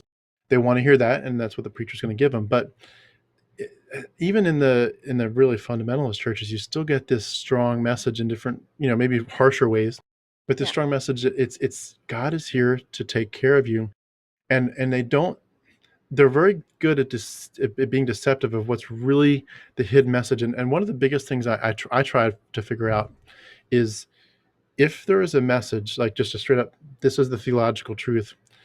If I were to accept that, and of course I don't accept theological truth at all now, but and it's not truth, but if I were to accept theology, like, what is it implying? You can't say, well, God is love, and to stop there. Well, that implies you need love. Well, God is a God who loves to declare you righteous. Well, that implies I need to be declared righteous. Yes, precisely. So again, the whole basis of everything is that you are broken no matter what. There is no wholeness at all without this piece of the puzzle. And that piece of the puzzle is outside of yourself. It's not inside of you, even though they say God's in your heart. You're still always looking outside. You're still projecting outside. So yeah, there's always that innate, that underlying thing that you were broken. And the only way back is through God. However, he's a narcissist and he is gaslighting you at all times. So you better walk that straight line. And by the way, if you don't know what that straight line is, good luck, because you're going to keep constantly looking for it. Yeah. Yeah. anytime you take someone's ability to question away, humans are meant to question. We're supposed to be here to, make do things better in the world, help people be better, be better ourselves. And the only way that we can do that is by being able to question thoroughly.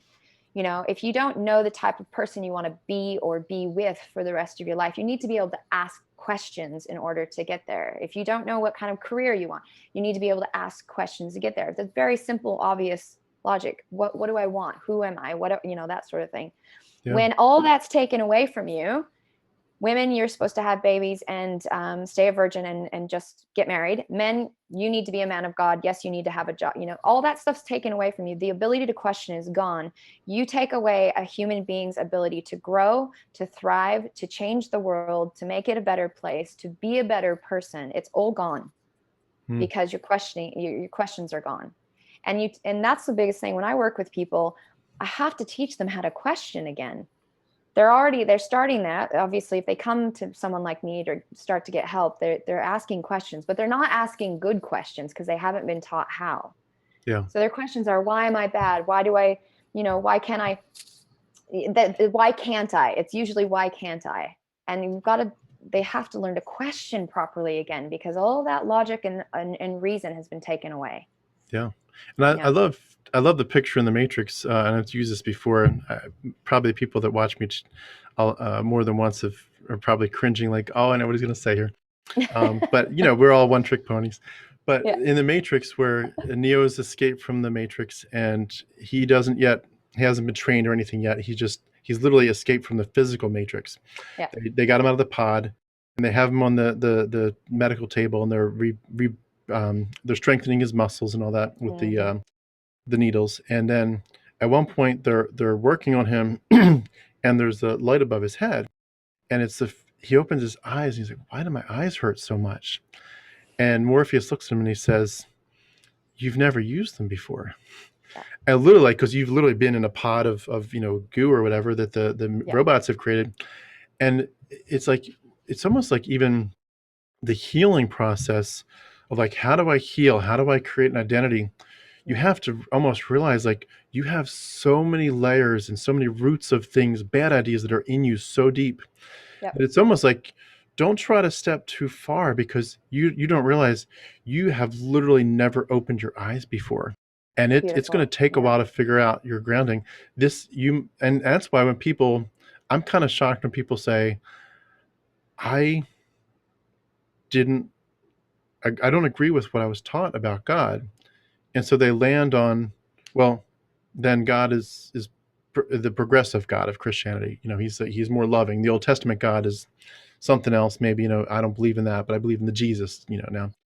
And I'm like, step back for a second, realize you've never used your eyes before.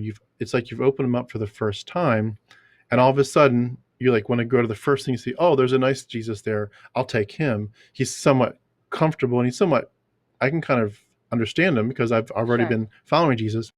And I just feel like I want to give people that encouragement to say, when you deconstruct, whether it goes to deconversion where you become an atheist, which certainly happened for me, or you're somewhere in the middle, like, take your time, like you said, ask the questions, but keep asking them. Don't ask 10, ask 10,000. Yes. Yeah. Always ask questions. Never, ever stop. And even the thing that I said about the dreams, I'm still asking questions about that, because I don't even know for sure how to land on that, because I'm listening to other people's stories. I'm experiencing, I had my own experiences. And then same with the ayahuasca and other experiences, even with NLP and all the stuff I do with people to help them get rid of the triggers and, move on and learn to ask better questions and stuff. You just cannot stop asking questions, and you can't just cult hop.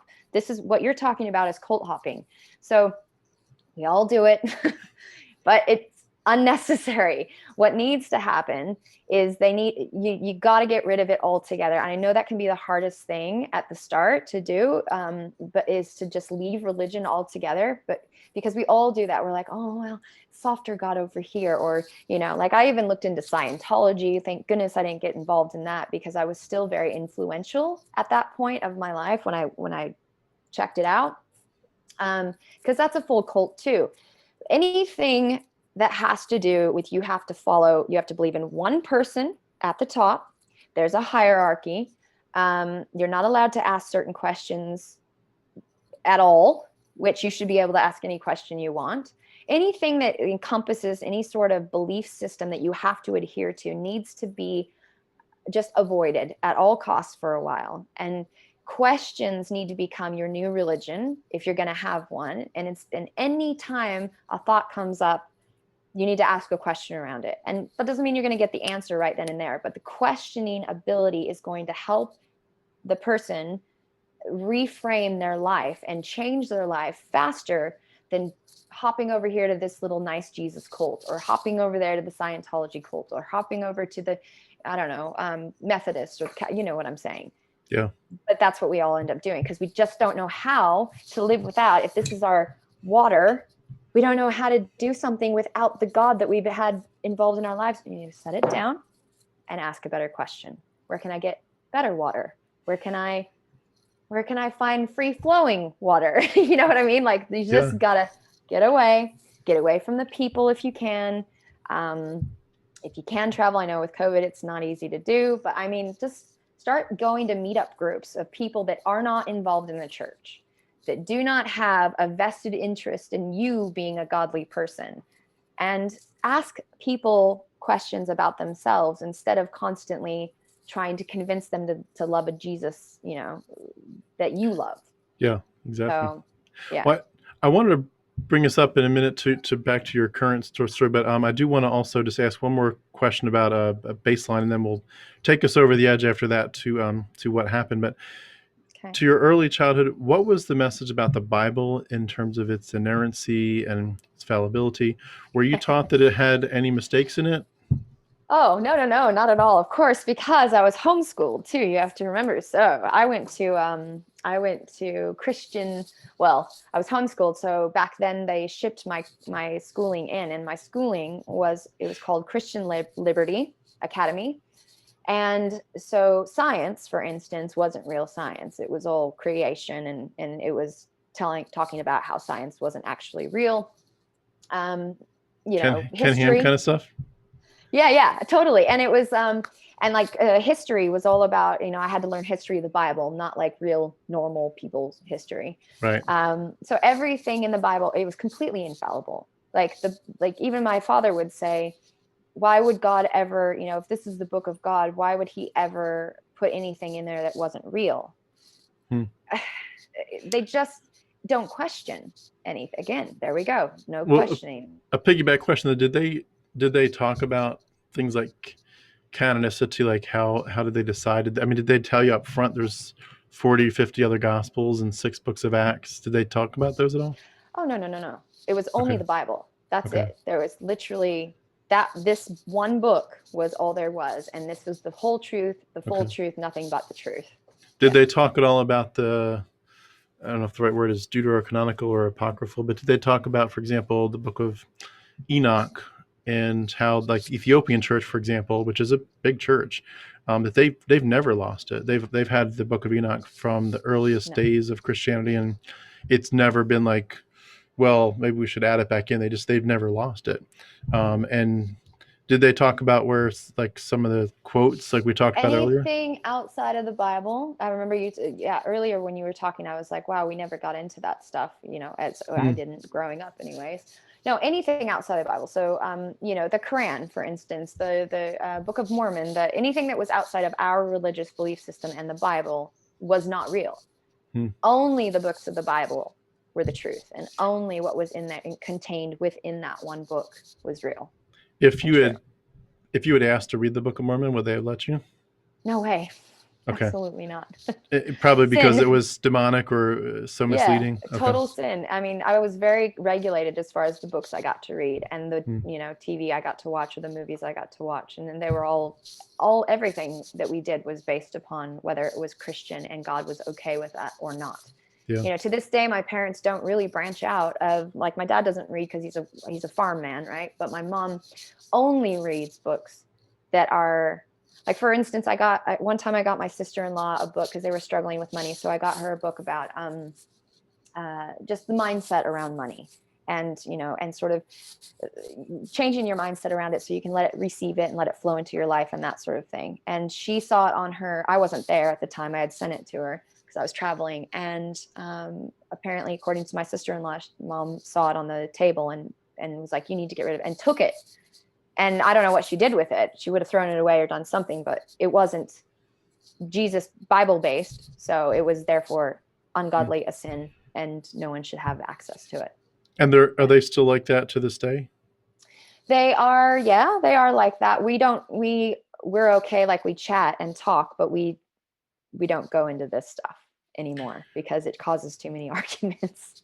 And this is, I'll wrap this part of it up Yeah. and move on. But I wanted to just say that is partially why I've worked so hard on this project. And I don't know if you've seen enough of my videos to have heard about this, but I'm documenting all the places that it's quoting from. And I don't know if it would affect everybody the same way, but I think that for some Christians, some people in certain denominations, myself included back then, just knowing that it came from different sources would have shaken me up. It may not have deconverted me, but so for example, if you could, I'm going to stick with Enoch, we've been talking about, but if you could tell somebody, when you read the Sermon on the Mount and you read these other passages from Jesus, you think you're reading the Gospels, what would you say if you found out that verse where you think it's Jesus speaking is a direct quote of Enoch speaking hundreds of years earlier? Mm-hmm. Would that shake you up? Or the Pythagorean stuff where, in John 21, 153 fish, that story is a direct copy of the story of Pythagoras, and 153 is a Pythagorean magic number. Like, there's a reason John 21 says exactly 100. They could have just said, oh, it's a lot of fish. They had to say it was exactly 153 fish. That's Pythagoras. And, hint, the Essenes were Pythagoreans. There's a reason that this stuff happened. But, I've found over 1,000 quotes so far. We're talking like wide range of stuff: Plato, Socrates, Aesop, huge swath of the stuff. Homer, lots of stuff from Homer. Again, not stuff I've discovered, like other people. It's out there. You just have to research it. Yeah. Lots of stuff from Homer. I mean, endless stuff from Homer, Euripides, Virgil. And I think if for some people, if they said, they would probably say this: I don't think that's accurate. I don't believe you. But if they were willing to go and be a Berean and see if these things are so, and they looked at I think they would be like, oh shit, it does quote Enoch 100 times. It does, this doesn't, I think it would shake some people up. Things don't add up. I'm going to grab a book right now that, this is one of way back, like you can see I've got notes all over it.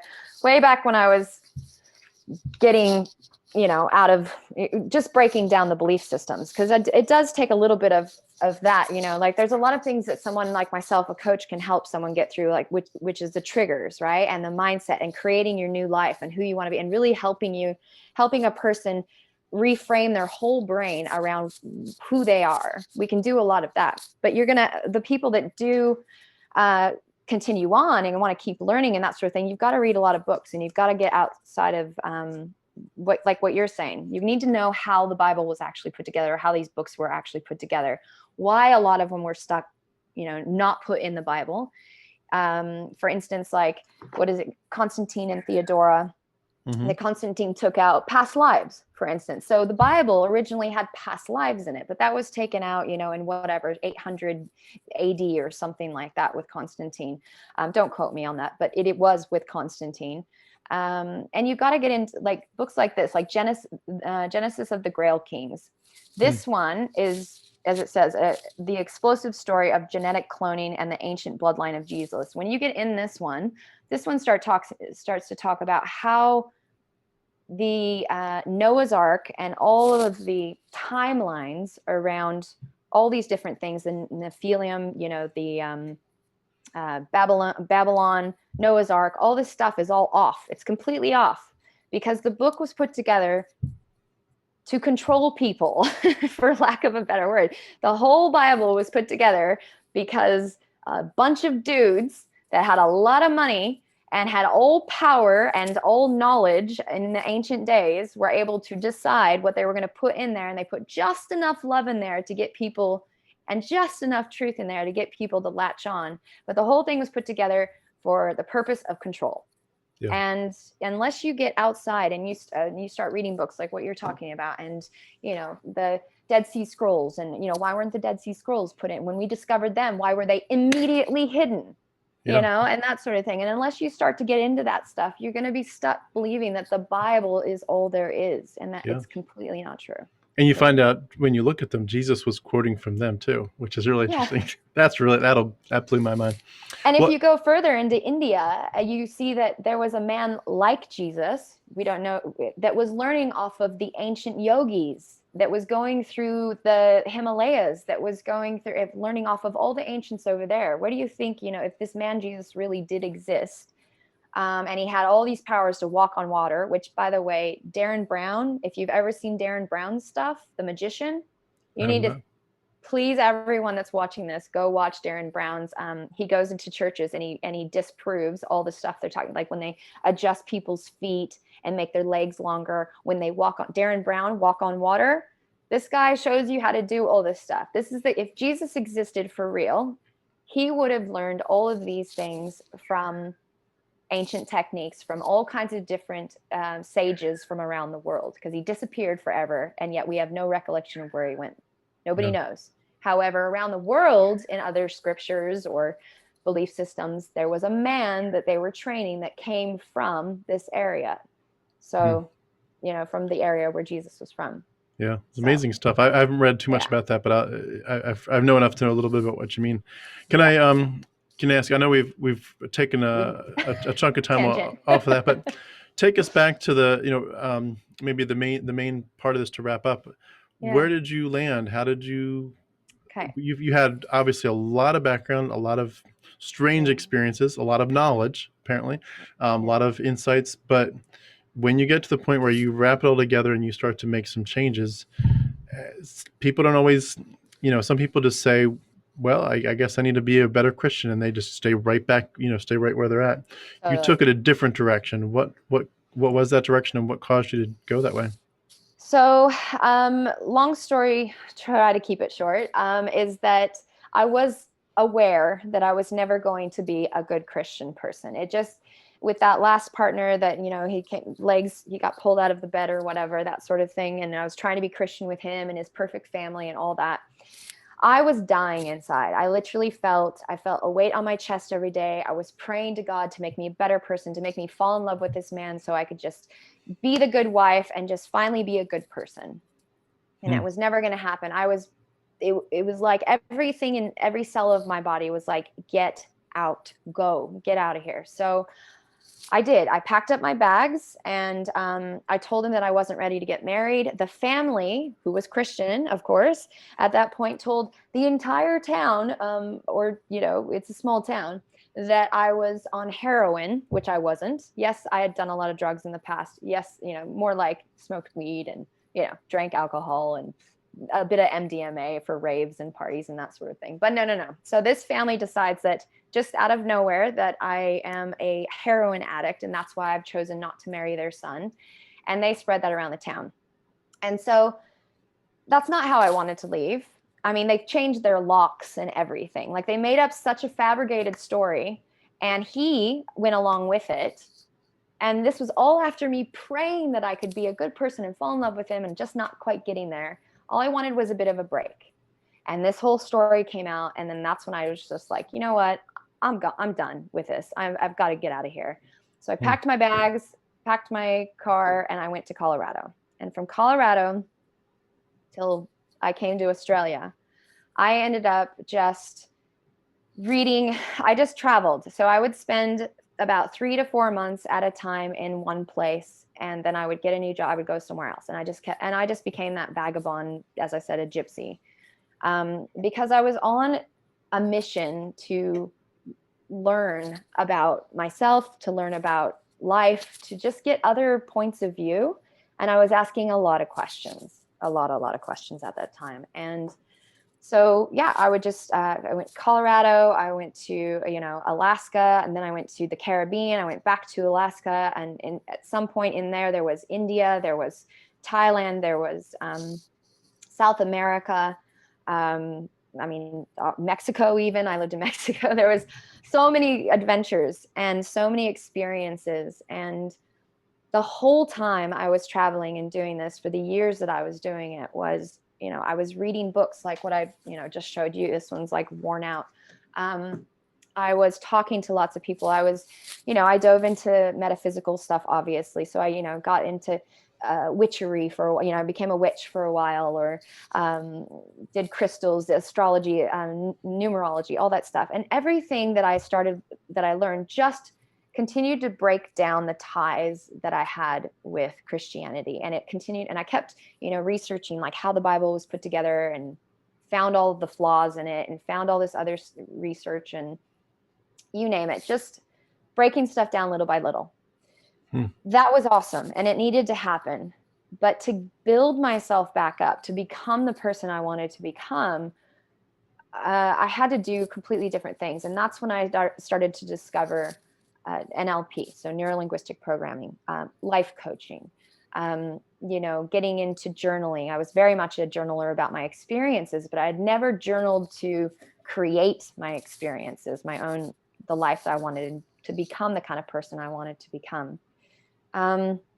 So I started doing that. And yeah, I just basically got involved. I learned how to change my mindset. I secured my own anxiety. The dreams were gone. The dreams disappeared finally after I got into meditation and really just self-love stuff. It sounds really cheesy, but it's about redesigning who I wanted to be as a person, and really getting into all the technicalities of that. So there's a lot of processes. There's a lot of things that a coach, or that style of learning, helps you to do in order to recreate who you want to be.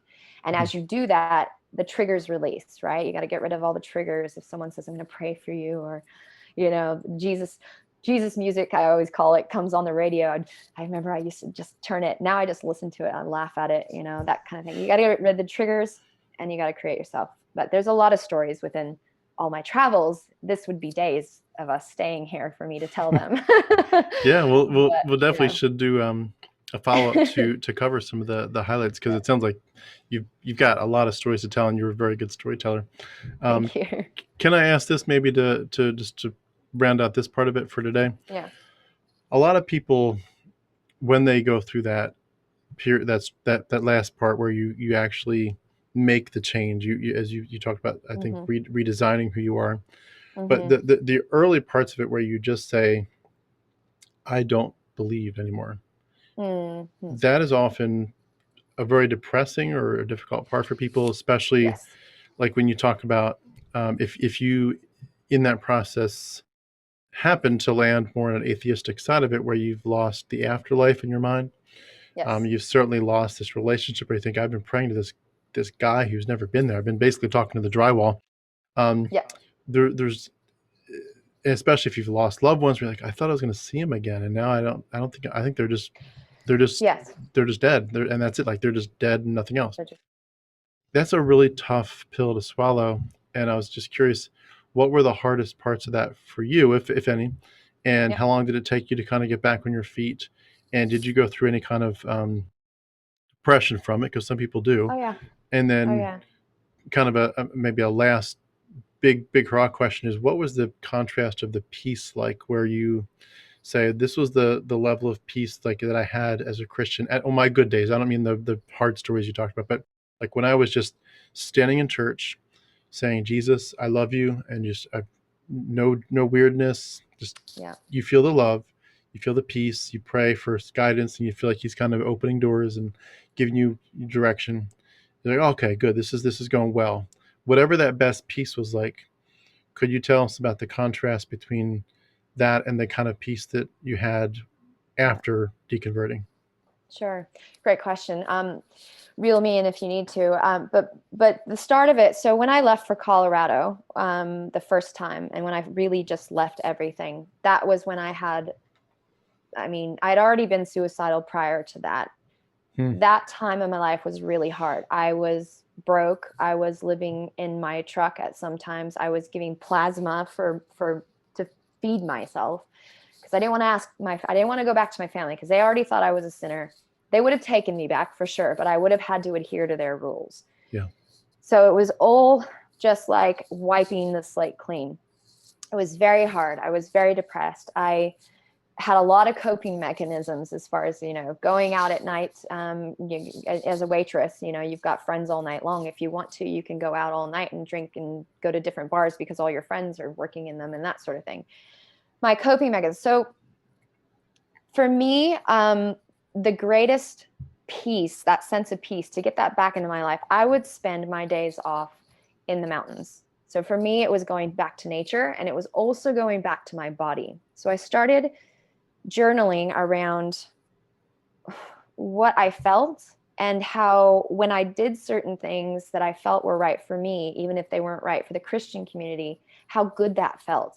And I started putting a lot of emphasis on that and going, you know what, I can trust myself, because I know that if I feel light and right about, say, going to Colorado or spending time in the mountains and not going to church, or when I'm not being depressy and crying, actually, I would just go out in the mountains, and a lot of times I would cry incessantly, like for hours. But afterwards, I always felt really good. And it was just the reconnecting of what's real. The earth is real. This is real right here, where, in some people's minds, it might be a matrix. We might be, just sort of fabricating this life. But as far as I'm concerned, the earth is real. It heals us. If I go back to nature every single time and I sit there in nature quietly with my body, which is also real, and I'm capable of just connecting and being in peace at that moment, it's training my body to not be in hypervigilance. So a lot of times when you're stuck in these belief systems, you're stuck in constantly trying to prove yourself, constantly trying to walk the straight line, constantly in, people with RTS are typically in 3+ hours a day of hypervigilance. They're always worried about something, what they said, what they did, what they wore, how they did it, all that stuff.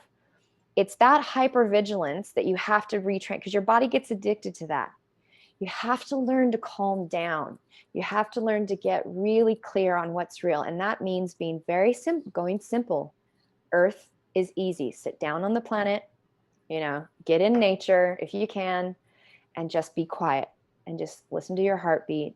Just breathe. Just get soft, because what happens is you have to train yourself to come back to that. And so that can take time. But that for me is what sort of started the bigger shifts.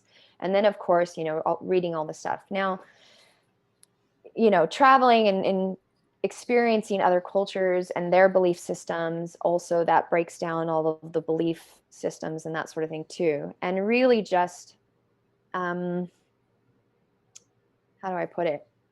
It's deciding who you want to be in those quiet moments when you're connected with yourself, not with Jesus, not whatever. You don't need to be connected to anything but yourself, and just going, what is real for me? Who am I really? What do I really want? And I found that in most of the times that I would have been considered a sinner, it was a moment of realness, like, for instance, having sex. Sure, that according to outside of wedlock. If I chose that person and I chose to give my body at that time and to receive pleasure at that time, that felt good. That's real.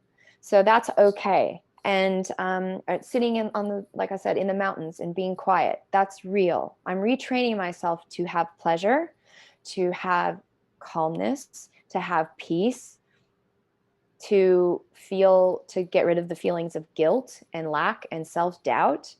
You have to kind of, you have to get a little bit like, kudos to myself. You have to get that whole pride thing.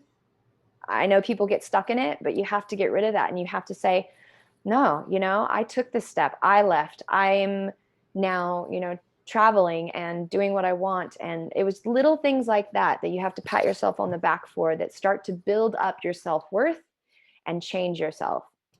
I don't know if that's answering your question at all. Yeah. It was really yeah, it was a very hard time. And I know that people get suicidal because I was, and I didn't have food, and I didn't have, I had to feed my dog, and I had sleeping in my truck and that sort of thing. But I still went to the mountains, and I still got quiet, and I still pat myself on the back. And eventually, little by little, because I didn't have the tools that I have now, um, I started to change.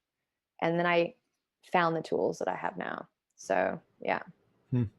And as you began to reclaim your identity and Yeah. kind of get more grounded, would you say you felt peace Oh, begin to develop? that I used to cry. I've talked to people about this before. I used to cry like almost every day. It was just like this thing that was created, like my parents or the religion or whatever just taught me to be. I was just sad, deep down sad inside all the time. And even on the days where you were talking about, where I would feel real at peace with Jesus, I knew it was going to be fleeting, because I knew only in this moment, because I was being really good and I wasn't doing anything wrong, that I felt really good. Whereas when you start to just develop your own sense of inner peace, to reconnect with who you are, to attach to, get back in your body and feel pleasure and feel kindness and love yourself, really truly start to love yourself, the tears disappear. The depression lifts. You start making choices for yourself. You pat yourself on the back more often. You um, start creating who you want to be. You start doing what you want to do. And the whole I just like I barely ever cry. Like I barely ever cry anymore. It's crazy the difference between the person I was in my 20s to the person I was in my 30s, 40s. Hmm. Yeah. Yeah. That's so I've cool. just yeah. I've talked to so many people who've said in different ways for sure, but just said that the amount of peace, the Oh, availability just to have a clear mind, to feel like you were in control of yes. your thoughts. To make decisions. Yeah, just to Yeah. feel like the power, the autonomy, it's like night and day, and it really is. Yeah. It's amazing, and it's. I know that you do occasionally hear stories where someone says, "I was an atheist, and then I got saved." And I would love to talk to some people that would say You that, because should. I'd love to find out like what it was but it feels Yeah. like to a lot of us who deconvert, what I would say the right way, meaning Mm. we dove into what I mean by that. When I say deconvert the right way, I mean you did not say I have a need and Jesus fills it. I acknowledge I have got a God-shaped void, and then I found out God fills the void. I don't mean that you just kind of said those things and it made sense to you. I mean, you've actually investigated, number one, seriously investigated the origins of Judaism and Christianity. Mm. Mm-hmm. You've learned all about, the origin of Yahweh being this one of the sons of Elyon. That Elyon had a wife named Asherah. That eventually, and there was many other sons, and that eventually that they, merged them, and eventually, Yahweh was married to Asherah, and then eventually Asherah got taken away from the story. You've learned that origin story in great detail. You've Mm. learned how all the evolutions happened in between the testaments. What did the Babylonians and the Greeks bring into this? What was the Persian influence with Mm. all the Mm-hmm. Mm-hmm. doctrines that got Yep.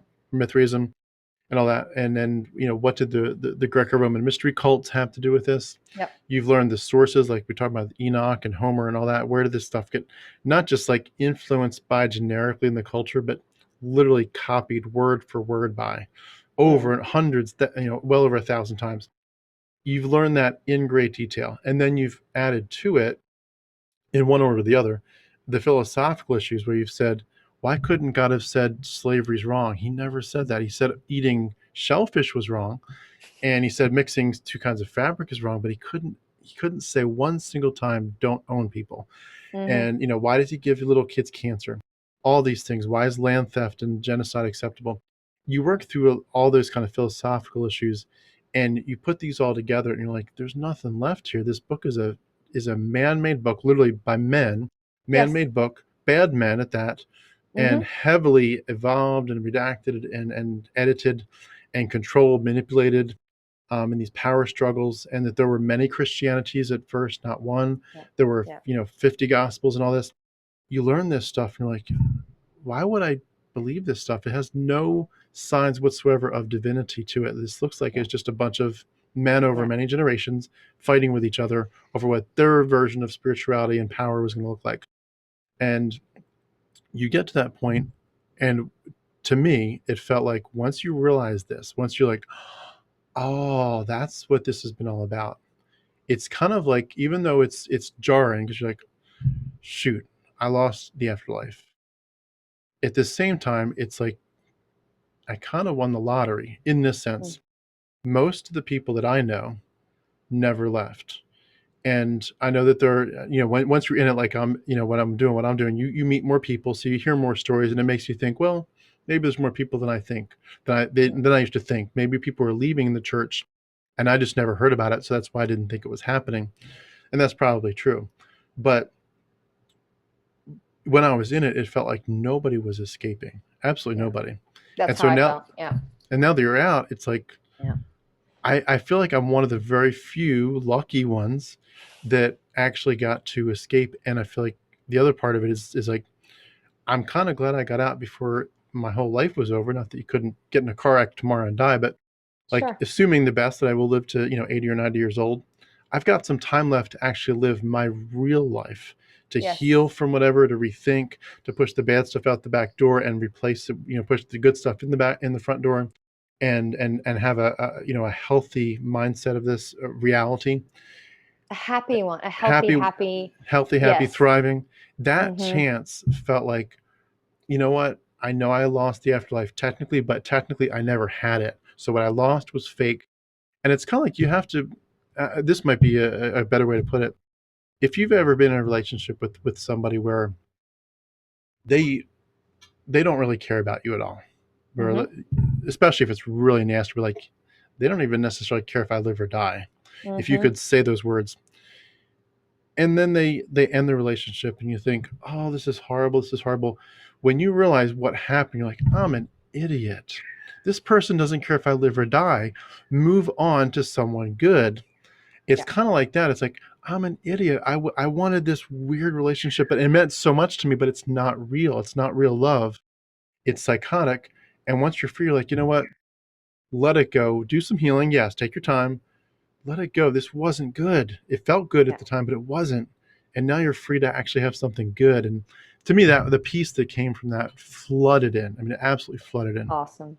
It does. And for me too. And really, again, it's about getting really real with what is, for me, like I said, the earth, the body. You have to get, this is what's happening right now. We're here now to make a difference now, to have the best lives we can now. Don't, put it off for when you die to have the best life you possibly can. You don't, that's not even guaranteed. No one can prove that. It's impossible to prove. So why believe in the fakeness of that when you can create your heaven now? Like my life now is, I am surrounded by, I have the most incredible friends, and Hmm. I can be the realest I want to be around them, and them too. And they would have my backs. Like if anything happened to them, I would take them in. If anything happened to me, they would take me in. I Hmm. have the most incredible best, my husband is my best friend. We get along so good, and he grew up in a That's so hippie cool. commune in buses, and it just, like, I have created, if I had stayed in the life, I guarantee I would have committed suicide if I had stayed in the life that I was supposed to have, because I would be a fake version of myself, and I would be dying inside, Hmm. because I would have to put on a full false front. And now I don't have to, now I get to be who I am. I get to be happy. I get to be joyous. Every day is a new day. Um, and I get to pick my friends, and I pick them well now. At first I was pretty bad at it because I wasn't even a friend to myself. But you become, when you go, today is the best day that I can make it, and you focus on the day and you focus on yourself. And again, your body is really important. And I say that because these beliefs that we have, I know they can be difficult to get over because it's ingrained. As I said, we are metaphorical pattern matching machines, and we've got 100 billion neurons in our brain, and trillions of support cells through our body. And our heart has its own neurons. Our liver has its own neurons. Our gut, they call it the second brain now, it has its own as well. All of these get innate, like they get filled up with um, decisions and patterns and ideas that are given to us in religion, and they do it really well.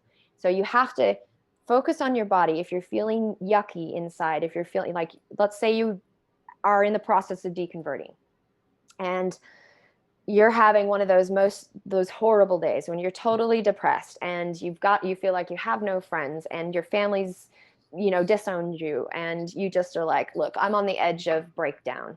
I've got to get at it. I got to get out of this. And you're considering even taking your own life. I know what that feels like.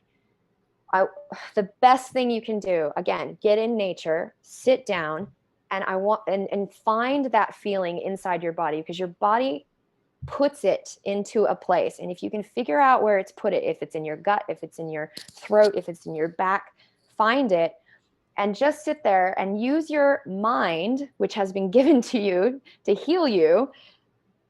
Don't ask Jesus for help. Just sit there and play with it. Okay, well, what does this feeling look like? I know this is going to sound weird, but your body can change it. So you find that feeling. Let's say it's in your gut. Let's say it's a big, hard, black hole feeling. And just get quiet and go, okay, if I change the color of that to orange, what does that feel like? Okay, well, that feels lighter. If I make that smaller, that feels better. If I push that feeling out of my body, this little circle, orange circle, and I push it over to the side and I push it all the way out into the field with the trees, well, that feels better.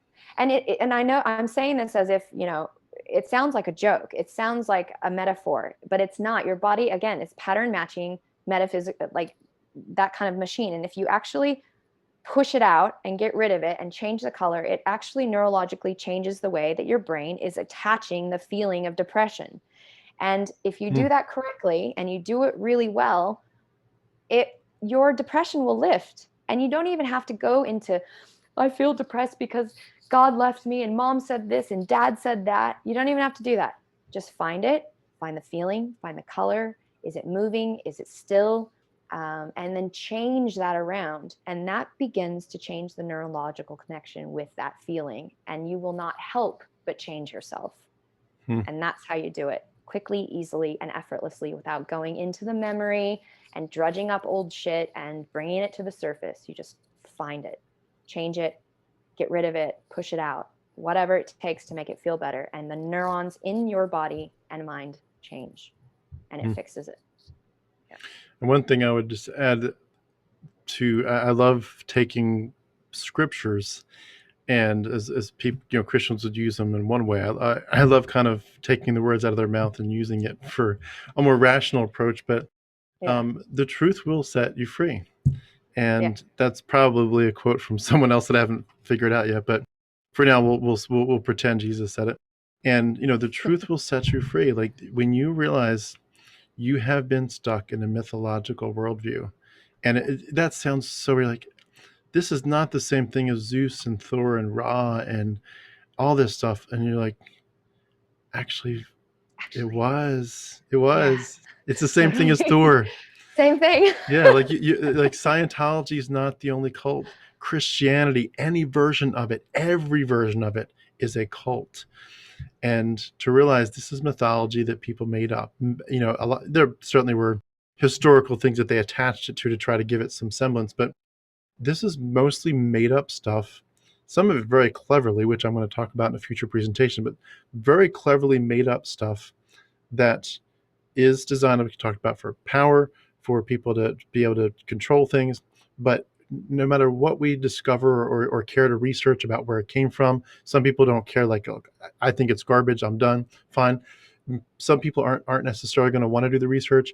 But whatever we think about where it came from, or we don't think about it, the reality is it's mythology. And I like to put it this way, like, and I'll wrap this up here. We were all thinking a set of thoughts before. There are simply much better thoughts to be had. And we don't have to go to the old thoughts anymore. We can certainly try, if we want to, as much as we want to try to take some of the good stuff. If it says be a peacemaker, turn the other cheek, forgive people. If you want to take some of the good concepts, fine. I don't personally feel any reason to go to Jesus for anything good. I can see the same thing in Plato, Socrates, and other philosophers. Absolutely. I can just make it up myself. But, whatever, if you want to pull some good stuff out, fine.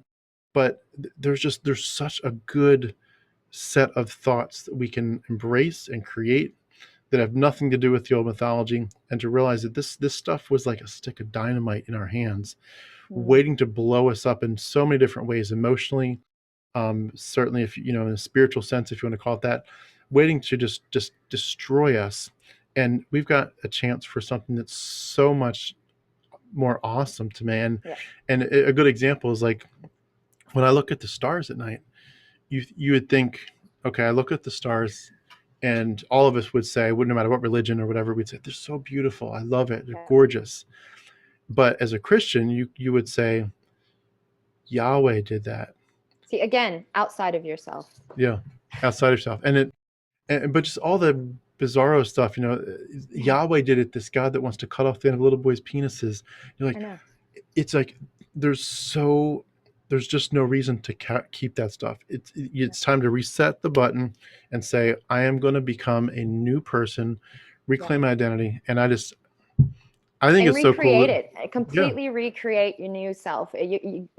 Yeah, absolutely. You can reclaim it, but usually people that have been born in it don't even know, they can't reclaim because they don't even know who they are without it.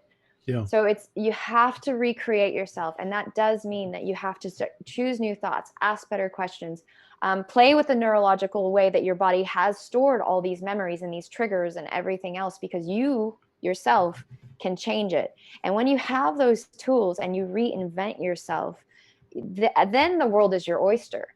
Then it's like, okay, well, what's next now? If I can do this, and I've become a happy person, and I've attracted these great friendships, and I've attracted this amazing, life partner, and, or whatever it is for you, or a great job, or, even for Christians, money, right? Because that's another whole nother aspect of sin and everything. But once you start changing this on a real life basis, and you reinvent yourself, then again, the world is your oyster. And at that point, there's only the opportunity to become bigger and better and be the best version of yourself. And when you're that full, actually your cup is really, truly full, then you can go out and you can give to other people, and you can help other people get out of their own, transgenerational trauma and drama and all the stuff that we keep passing down.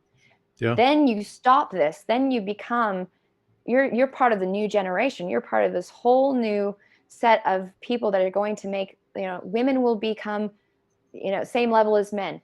There won't be the problems with the races and all that stuff, because all of this stuff that's going on right now in the world, on the planet, I know that it all doesn't come back to religion, but it a lot of it does. Like a lot of it does.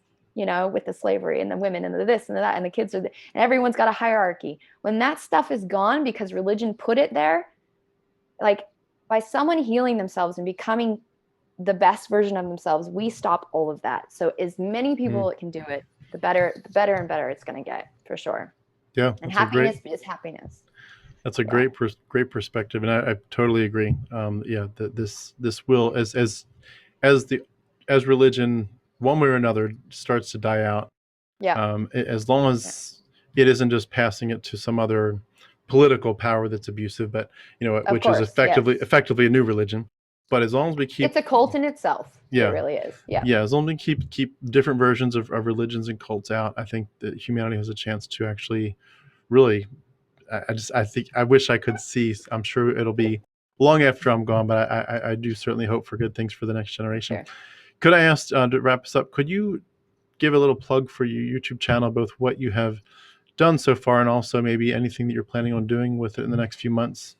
Yeah, thank you for that. Well, okay, so you can find my YouTube channel. It's just type in Stevie Noah and you'll find it, and you can put religious trauma in there as keywords. It'll pop up. So at this time, I've got a Facebook group that I'm developing, and I've got my YouTube channel. I do work with clients one-on-one. I am developing a larger coaching program to help people start to reinvent themselves. This is and get through the triggers and those kinds of things. I am not a traditional therapist or psychotherapist or psychologist that is going to ask you to continue to tell your story. So this is the thing that I am not okay with, because I went to a lot of counselors and therapists and that sort of thing, and they just said, yes, that's nice. And what about this? And what did your mom do? And no, but if you continue to tell your story, and there's nothing wrong, there is a sense of good, there's a sense of getting through it by telling your story, as I'm doing right now. It's good to tell it and get over it, but you've got to get over it. You can't just sit and tell your story to a therapist for the next 10 years straight, which they are trained to do. That is part of their training, is you keep your clients, right? Because as many clients as you can, you keep your paycheck as well. Okay. And if a therapist is what you have to go to and a counselor is what you have to go to in order to get started, awesome, do it. However, you can't stay there.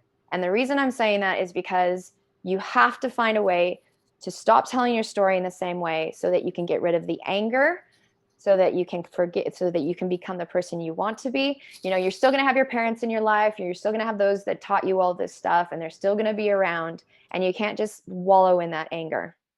So if you go to my YouTube channel right now, there's a lot of stuff on that that's about what religion does to a person. If you go then to my group, my Facebook group, in that Facebook group, I'm developing a lot of stuff that's going to help people start to reinvent themselves and to stop telling the same stories, and to get over the feeling of like the cult hopping, needing to go back and find some other softer version of Jesus, or needing to, I really want to bring you back to you. And I want you to know how to utilize your body and your mind and the way that it is actually formed to help you reinvent yourself and recreate your life and that sort of thing. Now, all of this stuff is a work in progress because I am a coach. I was a career coach for a very long time, health coach, career coach, and now I work with another company and I coach women that are coming out of divorces and that sort of thing. So I've got a lot of things going on. So this is a work in progress. I do work with religious trauma people. I've got quite a few now already, one-on-one.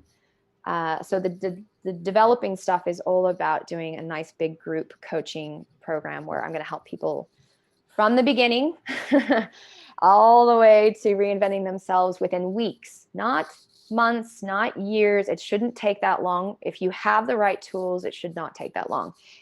Because yes, you will continue to develop yourself after those weeks of coaching, but when you have the tools, it won't take that long. You have a bad day. Again, I'm going to teach you how to sit down and get rid of that without going into the story of it, without by asking better questions, by finding the positive intention behind that.